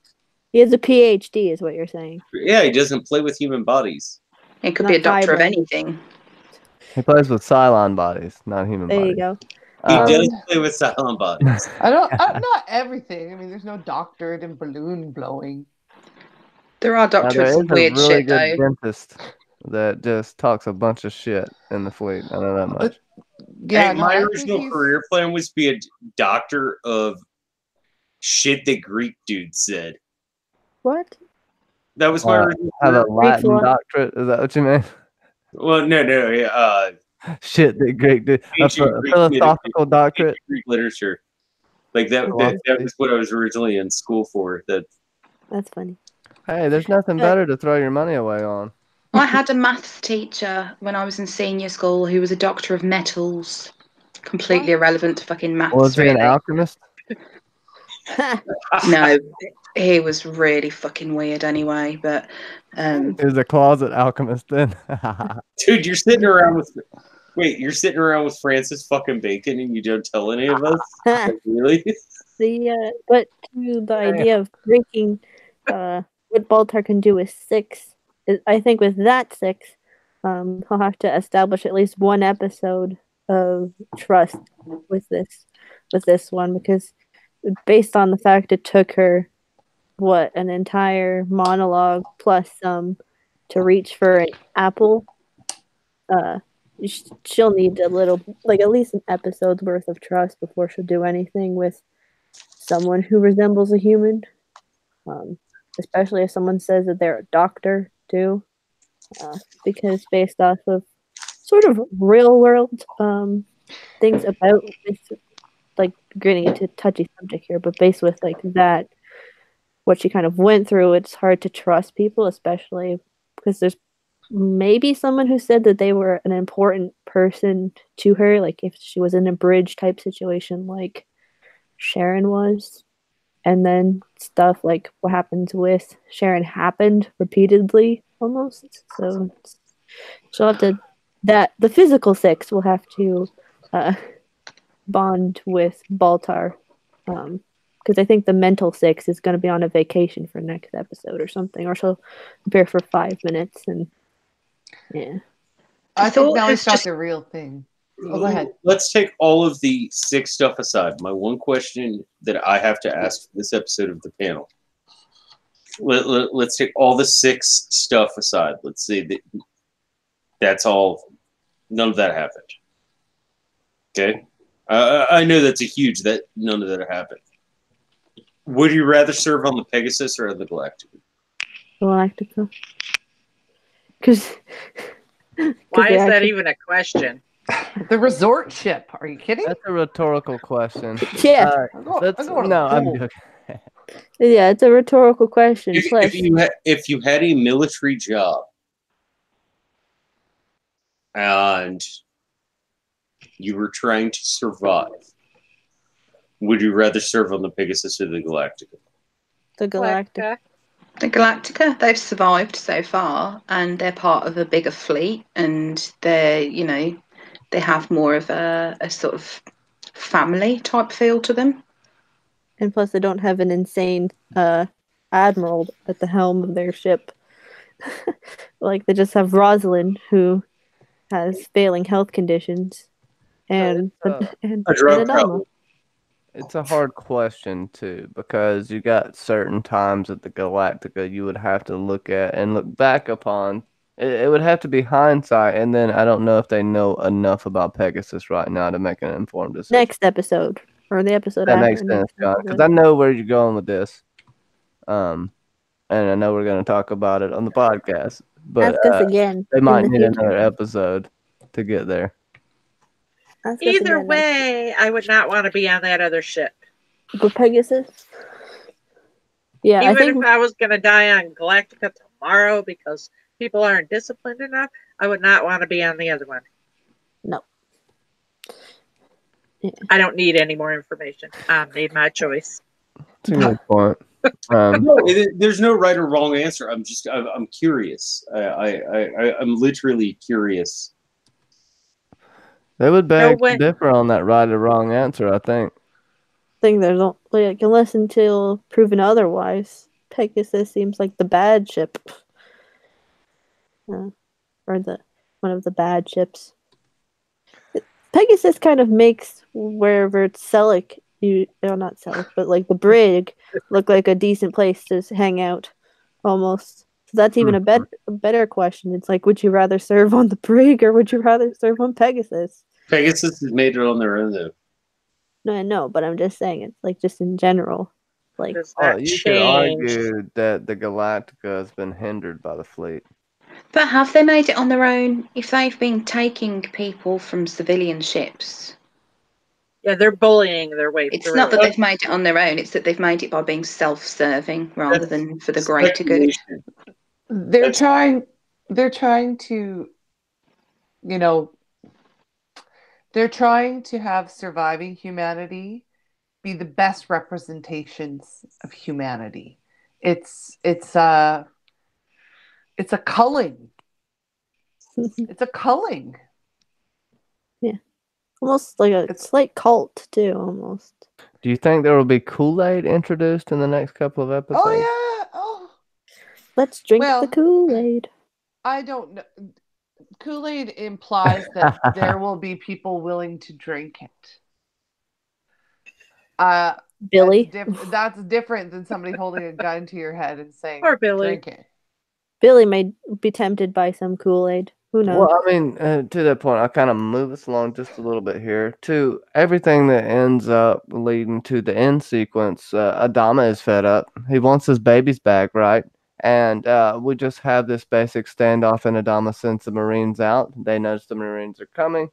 Kane makes her decision, and her XO doesn't seemingly like it. Now, he's like, Ty's doppelganger, what do y'all think? Well, everything included in that scene, and I'll tease you along the way. Amy, go ahead and talk. I was going to say, I just wanted to add something that the thought that had occurred about the prison 6. She might already know who Baltar is, because the 6 that was on Caprica originally, she'd been with him for quite some time. So there's every possibility that this prisoner 6 has had downloaded that information from somewhere. So it might just be that she's kind of too traumatized at the moment to say I know who you are, and to realize that it's him. But I wouldn't be surprised if she did already know who he was, and that's why she actually didn't try and attack him, and why she accepted the food, because she knows that she can trust him. He seems instrumental in the Cylon mythology and their plans. So it would make sense that all of the 6s would know who Baltar is. And it's kind of transition us into the end scene with the fact that Kane has now taken Hilo and Tyrell as prisoner, and she wants to execute them. If she is a Cylon, is she like a Cylon that rebels against the one that made the Cylon human baby, and then the one that's attached to the other Sharon, the other Sharon, the one that was in a relationship with the other Sharon? Well, you have the one Sharon willingly getting beat up in the first season. Just to throw that out there. Not saying you're right or wrong. No, I'm in full. Because any one of them could have technically, they could have had a group of them run after and save Sharon, but it's specifically Tyrell and Hilo that go and save her. And then the fact that it was judge, jury, and seemingly almost execution in 5 minutes, and Adama didn't know about it. It's sketchy. They're weak links. Yeah, they're potentially the easiest to kill off, but if Hilo was one of the easier ones to be killed off, he would have technically been killed off when they were on Cobol, when they're trying to go to the arrow of Athena to the cave to find Earth, in that situation. No, that's a good point. I'll let you keep going, but I want to throw out there as well. The crew of the Pegasus seems to be focused on not just surviving, but thriving. And yes, there's a seemingly evolutionary aspect to it almost, to your point, Clarissa. Well, I mean, but that's it. It's the whole utopian concept, right? Yeah. That everybody, if you took a group of people who were the most intelligent, the most attractive, the most mechanically inclined, the most poetic, etc., that you would Clarissa, I create already like you. You a don't need to, utopian race. What? like, I already like you. You don't need to do this. Over explain. But you No, know, I was talking about me. Oh, John, while he's smoking his but Virginia Slim. John but the smoking darts. creation of a utopian race, of a pure race, Yeah. is not a new concept, and it seems to be getting exercised here. Although I Yeah. don't see how Hilo does not pass from his hunky forearms alone. We must How? exorcise the demons. Well, And exercise those arms, Hilo. well, he did get a Cylon pregnant, so he's He's like, got and they want. power sperm. They Yeah. don't know that yet, though, do they? No, Yes, he's they yeah, do. because he It's read in the because she logs. read his file and it said that when he was away that she got Oh yeah, she did the say. enemy pregnant or Yeah, something. yeah. The boys are strong swimmers. Maybe that's why they kind of are using an excuse to kill him now, because And Tyrell, because they don't connections. want anyone around that is capable of breeding with the enemy. Maybe. Or sympathizing with the enemy. Yeah, has that complete emotional attachment to a Cylon. But does Yeah, that mean because- Baltar's next? Dun dun Well, dun. if they've read all the files and stuff, then there's probably something in there about Tyrell and Boomer then as well, because they were sort of told to pack it in In the by middle of Ty. So there's a possibility that that's in the log as well. So they've, kind of labelled them both like, well, obviously they're going to be Cylon sympathisers, so we want to get rid of them at the first opportunity. And maybe that's why that whole scene with Sharon in that room happened. Not to say that it wouldn't have happened otherwise, but it happened maybe because that's a sensitive person for the two of them. So for the people on the Pegasus to be like, oh, like kind of braggy about what was going down, and then the two of them run into that room, and it's that person that was doing those acts. It seems like it was a systematic way of separating Adama from his like actual child and his adoptive young family, kind of. You know what you made me think of, which is horrible. Would you say that the Pegasus is kind of like Genghis Khan and his horde? I don't get that reference. Well, the Pegasus, like the mythical Pegasus, is supposed to be associated with wisdom and fame. I have to disagree with you on that one, Johnny, because I didn't say that was my thought. I'm just throwing that out there. Genghis Khan was like actually of big world leaders. He was one of the ones who let his soldiers have as much freedom as he could. No, I don't mean as far as because of how the soldiers are. Yeah, they have to abide by the laws, but how free they were to talk, and they're able to rape and pillage.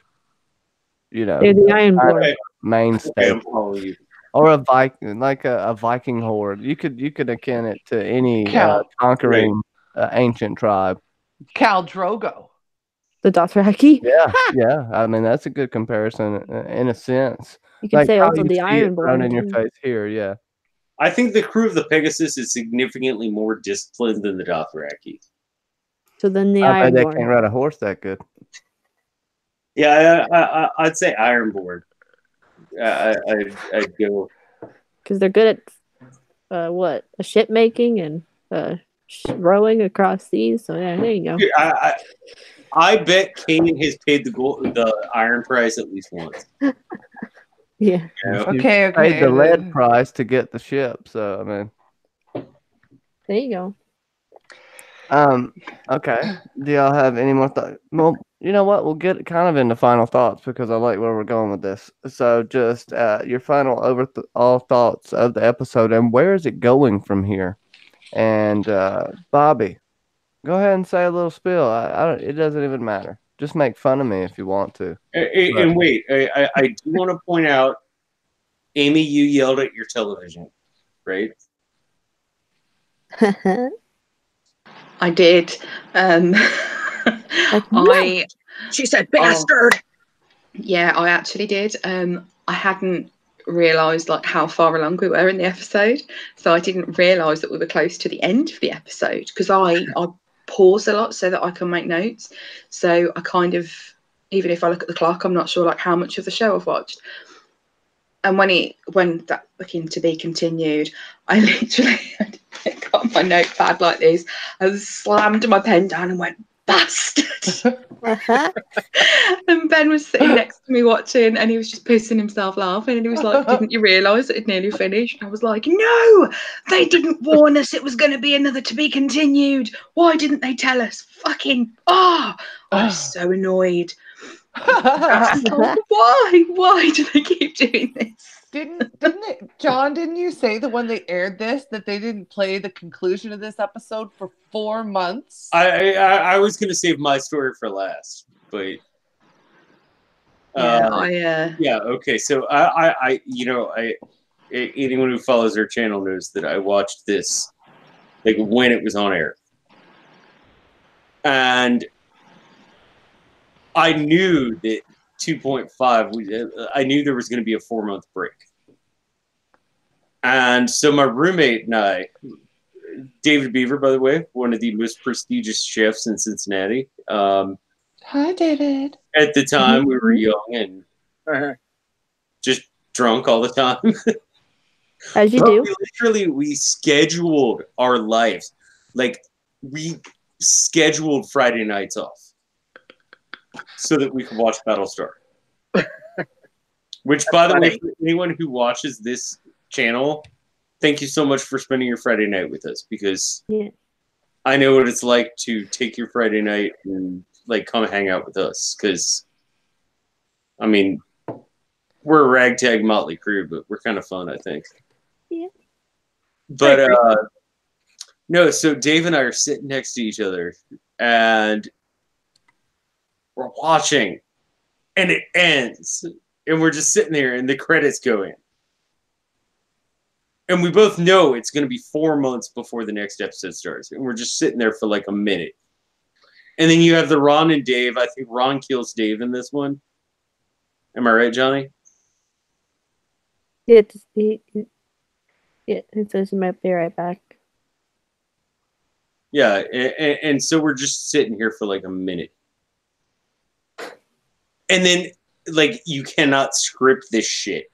We just looked at each other and we're like, holy fuck. Mm-hmm. Oh, like the end of season 5 of Game of Thrones. Everybody was like, "What?" Yeah. I had to sit there for from September to January. Yeah. And I'm just like, it's getting colder and there's no Battlestar. It's getting colder and there's no Battlestar. That's like us with Game of Thrones. Like, The only thing on is Party of 5. I used to be like that with Batman, the original. Anyway. What do you mean to be continued? It's on tomorrow. I can't wait till tomorrow. Yeah. Time jump. So that was my literal memory. I was just wondering, does anybody else put this in like their top 5 cliffhanger endings of all time? Oh, I'm really glad that it's not next week, but the following week that I'll be missing doing the show, because I can't not finish talking about this episode next week. Yeah. Yeah. I kind of suspected there might be a to be continued because I was watching like the clock with this, and I was like, "Oh, they're gonna do a to be continued thing." I was like, "Oh, God," because they don't give it away in the title because it's not like Pegasus Part 1 or like Pegasus A or something like Part A or something like that. So it's like, grr. But, yeah. Bobby, what did you think? Bobby? Well, I didn't spaz at the to be continued, but I swore at it too because it ended. No, I wasn't ready. Yeah, I wasn't ready, and I like to binge watch stuff, so this is really hard. Yeah. And definitely, if I had to wait 4 months, I'd probably never watch it again. Yeah, you just watch it when the season was over and then start. But I guess we can talk about our Cylons and our ratings. Oh, yeah. Predictions. And the Predictions. prediction. I really want predictions. oh, is Johnny back? Never mind, John's got it. Sorry, Johnny. I just knew you were away. I wasn't trying to steal your host's thunder. And the prediction for this is we're gonna get Adama's gonna get his adoptive sons back somehow, some way, somehow, because that's what happened, and his real son and his daughter, I guess you'd call Kara, in this. But it's gonna be like an episode long thing. Like we're not gonna just get it happen in the very beginning. It'll be like a battle in the sky, dun dun dun. Battle in space, dun dun dun. Kind of So thing. you don't think that they're actually going to go through this? No, like there's gonna be like a whole thing of like the fact that it's like gonna be an episode long thing. Like I don't think they're like because they were they weren't in transport. Like it's gonna be a thing of like infiltrating. Somehow one ship will somehow get into Pegasus with like two important people, maybe Starbuck, maybe Apollo, and like it'll something like happens like that. So it's like family bonding time, even more. But I do see kind of what you meant with John last week, with if Apollo had to choose again between what was it, Roslyn or Adama or something like that. Like if he had to be separated again from his dad, what stuff might happen. Mm-hmm. But if it's this contact, it's like, yeah, he'll stay with that 100%. But if it was Rosalind, it's like, I don't know. But yeah. And I guess my Cylon predictions. Well, it was going to be the guy that was going to take advantage of Sharon, but if that's not it, because he's dead. So, Ellen, because we didn't see her this episode. I'll go with Callie and Admiral Bitch Biatch. And the rating. You have one more. I do. I said Ellen, Callie, and okay. Ellen, Callie, and Admiral. Why do you hate strong women so much, Mackenzie? Because it's easier to infiltrate with like more Cylon women than men, almost. Because I was just joking. And the rating for this episode 9.75. What was it? Shit, I remembered it and then I forgot it. Hold on. 9.75. Sergeant Bitch 2.0 is here. Okay. That's me. Nice. All right, Franco's sick. I'll jump in here while I can. But is everything right over there, Tony? Because I know you guys have been in high winds and shit like that. Like safety wise, is everything all right down there? I was just saying, Oh, I don't know nothing about no wind. No, you had to pop out for a minute, and I know you guys have been having high winds, and I just wanted Yeah, that's all good, but I gotta go back. Franco's sick. I don't want my husband getting swept away, but my fiance. Anyway, yeah, y'all just let me know. Yeah. You said Franco's not feeling too good. Okay. Yeah. Go ahead, everybody.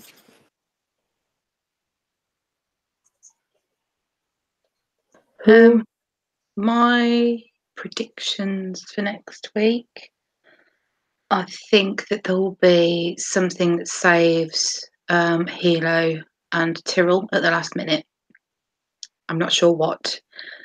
I can see there being some sort of standoff, obviously between the Galactica and the Pegasus, and we don't know which pilots they've sort of scrambled as well. So they could have sent out Apollo with some of them or something, and he's not going to want to fire on them. But so you don't think it's going to be like a Deus Ex Machina?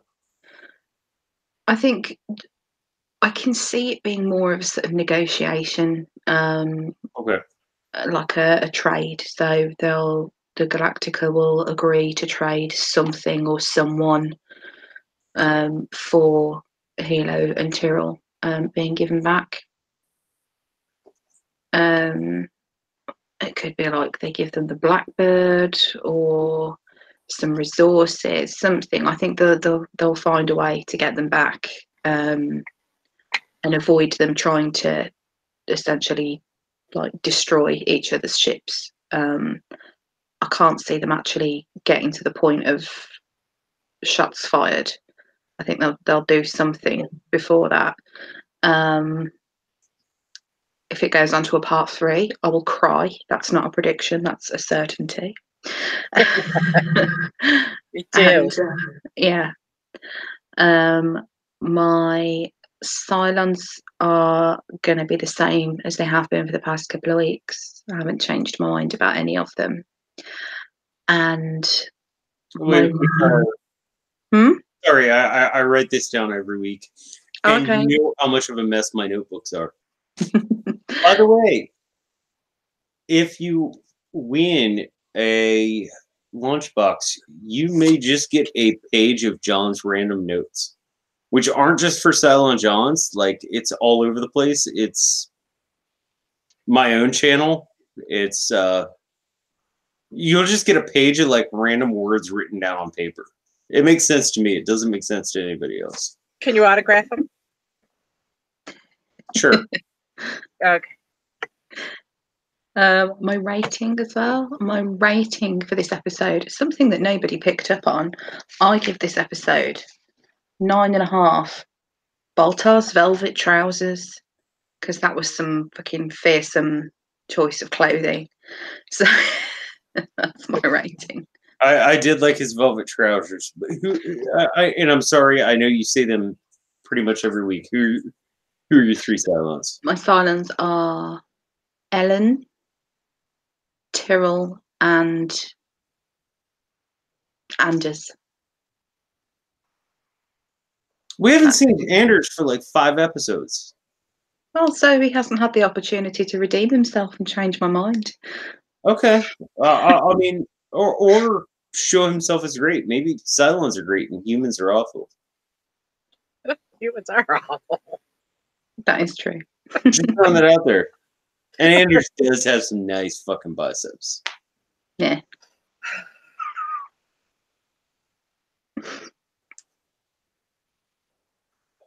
Clarissa? By the way, did anybody see my my comment when I was actually able to make somebody's live stream, Kenzie's live stream about 6 point? What? I was able to make your live stream last night, or your premiere. Oh, the High Garden? Yeah. That was on Johnny's channel. Yeah. Well, no, not the High Garden one. The one before that, the sneaking into the north one. That was on your channel, right? No. That's 7.6. Who was that? 2.6. What? Oh, I'm sorry. I'm so sorry. That was Grinch and Nose. Yeah. Well, no, because you were in there, and you Yes. said the Magnificent Seven, and I said the Shagnificent Seven. Oh, there you go. Yeah. Yeah, that makes Sorry, I sense. thought that was kind of funny. Yeah. There you go. Nobody else laughed at it. No. Mhm. What did I come back to? The comment. Nothing. Hashtag crickets, John. Dun, dun, That's what I dun. came back to. Yes, Clarissa- crickets were a joke. Clarissa, do you have your silence? Because you're muted. I don't know if you're. Yeah, your predictions, your silence, your Okay, my predictions. Okay. I think that Starbuck will be detected in that ship due to whatever it is Chief Laird did to that ship. And I think she's going to bring the Cylon back with her. Wait. Can you explain what you mean? Well, Laird was given Apollo access gave her to a Colin's recon kit to go and get the Blackbird and go do recon on the big Cylon ship. Oh, okay. So that means that she has jumped to wherever that ship is. So I think that when she comes back, because of the modifications that Laird made, she's going to be detectable by the Cylons. And I think that when she jumps back, I think the Cylons are going to follow her back. And I think that before they have a chance for a fight between the Pegasus and the Galactica, I think they're going to be faced with Cylons. And the Cylons may very well, if there's already some kind of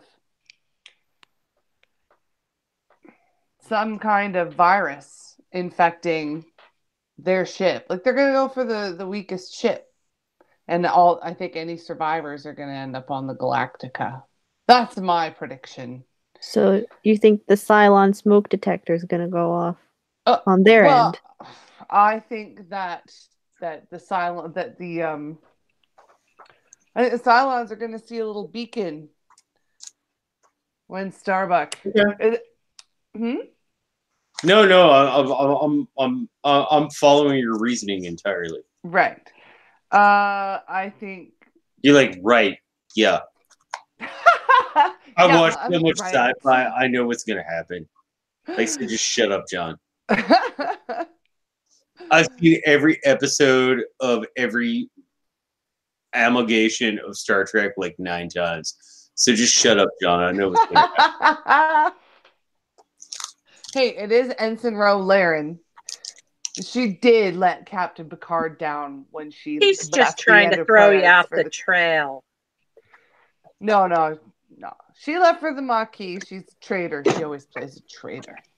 No, John's trying to throw you off the trail. Love you, Michelle Forbes.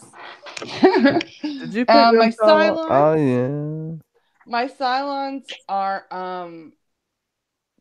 Tyrell.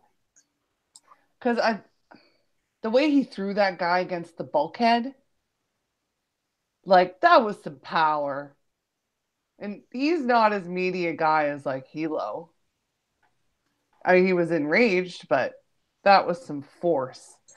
Doc Coddle, because I'm just like, how can he smoke that much and not be sick? And I also had Anders. What makes me think of the cigarette smoking man from X-Files, but Anders I had on my list too, Amy, which is I'll funny. make you think of the cigarette smoking man from X-Files, or I do. Well, I was talking about Doc Coddle, but now, no, it's funny though because I see him and it's all like. By the way, did anybody play the Cylon John's drinking game tonight? No. You'd have to establish the rules more than one time in 3 weeks for anyone to catch on. You have to. You're gonna have to establish a whole a list, and don't do it right now because this is an awful time to do it. It's 2 really easy rules. Oh, great. Anytime I let No us one's here to remember it. anytime Clarissa says interesting, you have to take a drink.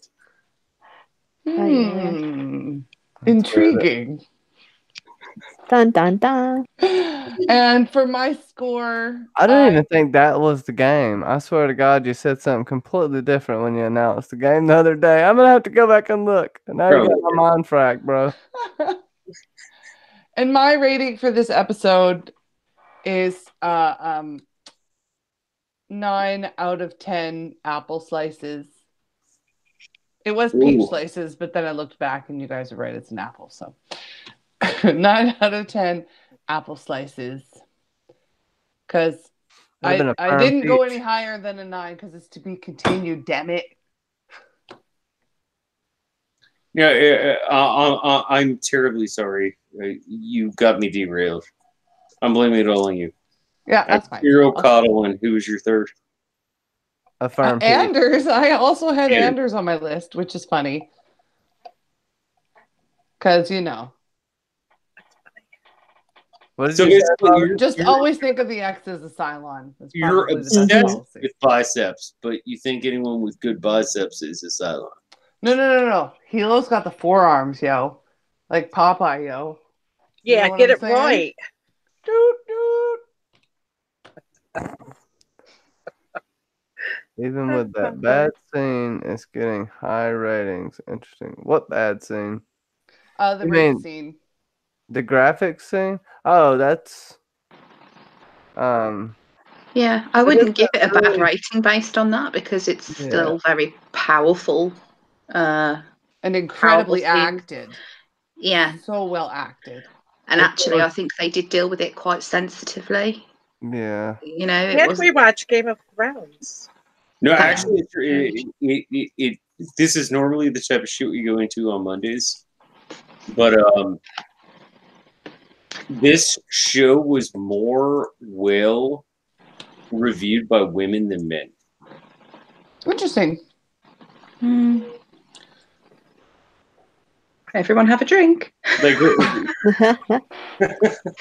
Because I've actually sat there and read the reviews and all this of this episode because I want to know what media people think about this.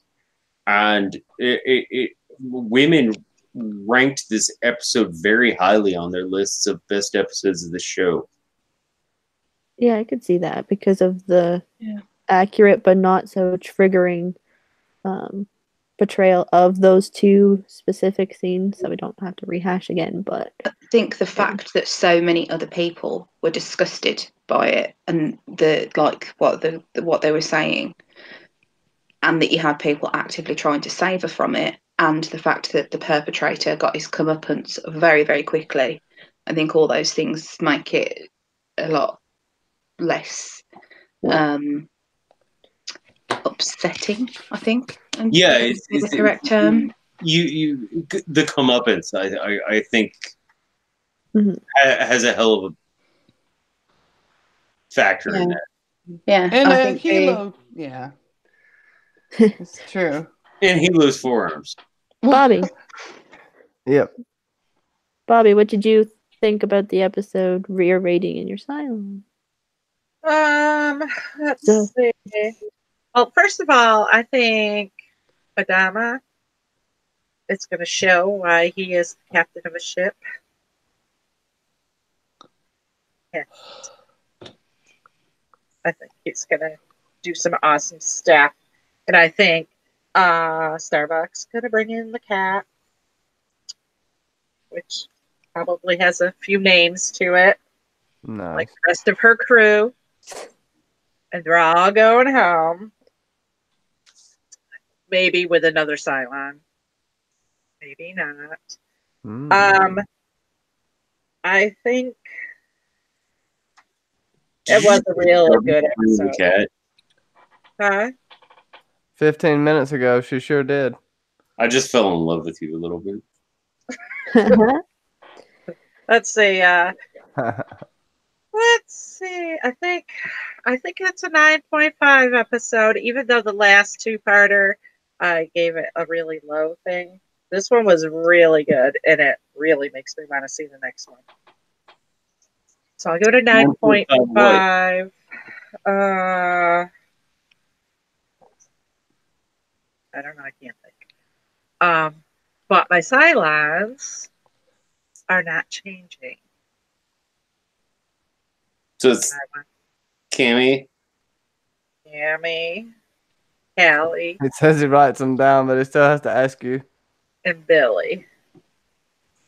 Billy's going to be our first Cylon dad, I think. I am writing them down. Cylon dad. You're writing right here. Cylon dad. I love these delayed responses, John. They're freaking awesome. But Billy Cylon daddy, so you need to write that down too, John. Billy said, Yeah. I think he's going to be the first Cylon dad, yep. Is that did everybody go? Yes. I just can't think of anything to go with my rating. You and I, we can't give predictions, and What's your rating?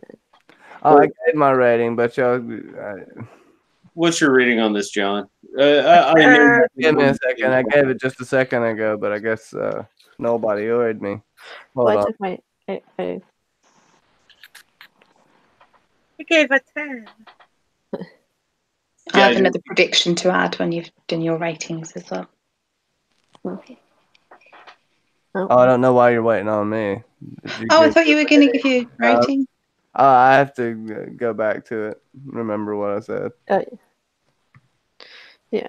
So, Amy, I guess you can give your other prediction. So, my other prediction is that we will find out what that big unidentified Cylon ship thing is. And if we don't, I'll be cross. It's a party bus! Oh my god. Cylon party bus. Cylon party bus. I can neither confirm or deny if you're correct, Amy. I know. Where was the moustache twiddle? Cylon, who's your daddy? It's not the latest Cylon hotspot. And I'll just give it a 10 All out the of celebrities 10. are here. 6. Simon. 10 out of 10. Dude, guys, Johnny's dropping a 10. Let him speak, please. I already told you that's what he said. Yeah, I know Bobby was listening. A 10 out of 10. Adama Adams apples. Ooh, nice. That's a good one, yeah. That's some alliteration. Oh, no, pardon me. Some automatopoeia. It was both alliteration and onomatopoeia. I don't know what the hell you guys just said. Onomatoration. Onomatopoeia is when you say a phrase with a lot of similar vowel sounds, and alliteration is when you say a word with a lot of similar consonant sounds. I gotta show that up now. Shit. Johnny, fuck you. Oh, that was good. That wasn't nearly as lyrical, John. A word. No. I'm trying to think of what I'm going to say. I've just read Ben's notes. I am going to give this episode 10 out of 10. This 3 in a fucking row. 10 out of 10. Brutal bulkhead brain bashings. Ooh, alliteration. Holy testicle Tuesdays. Good example. Thanks, John. Amy, what were you saying about your notes? So, because Ben was watching the episode with me, he had some input, and I said to him, I don't want you to tell me what you think because I want to I need to process it all. So write it down. And I've only just read what he wrote, barely, because his writing's fucking shocking. But he's actually got some really, really good points on this. I'm just going to read them out. Like, we don't have to discuss them or anything. I love that you sucked your husband into our universe. Yeah.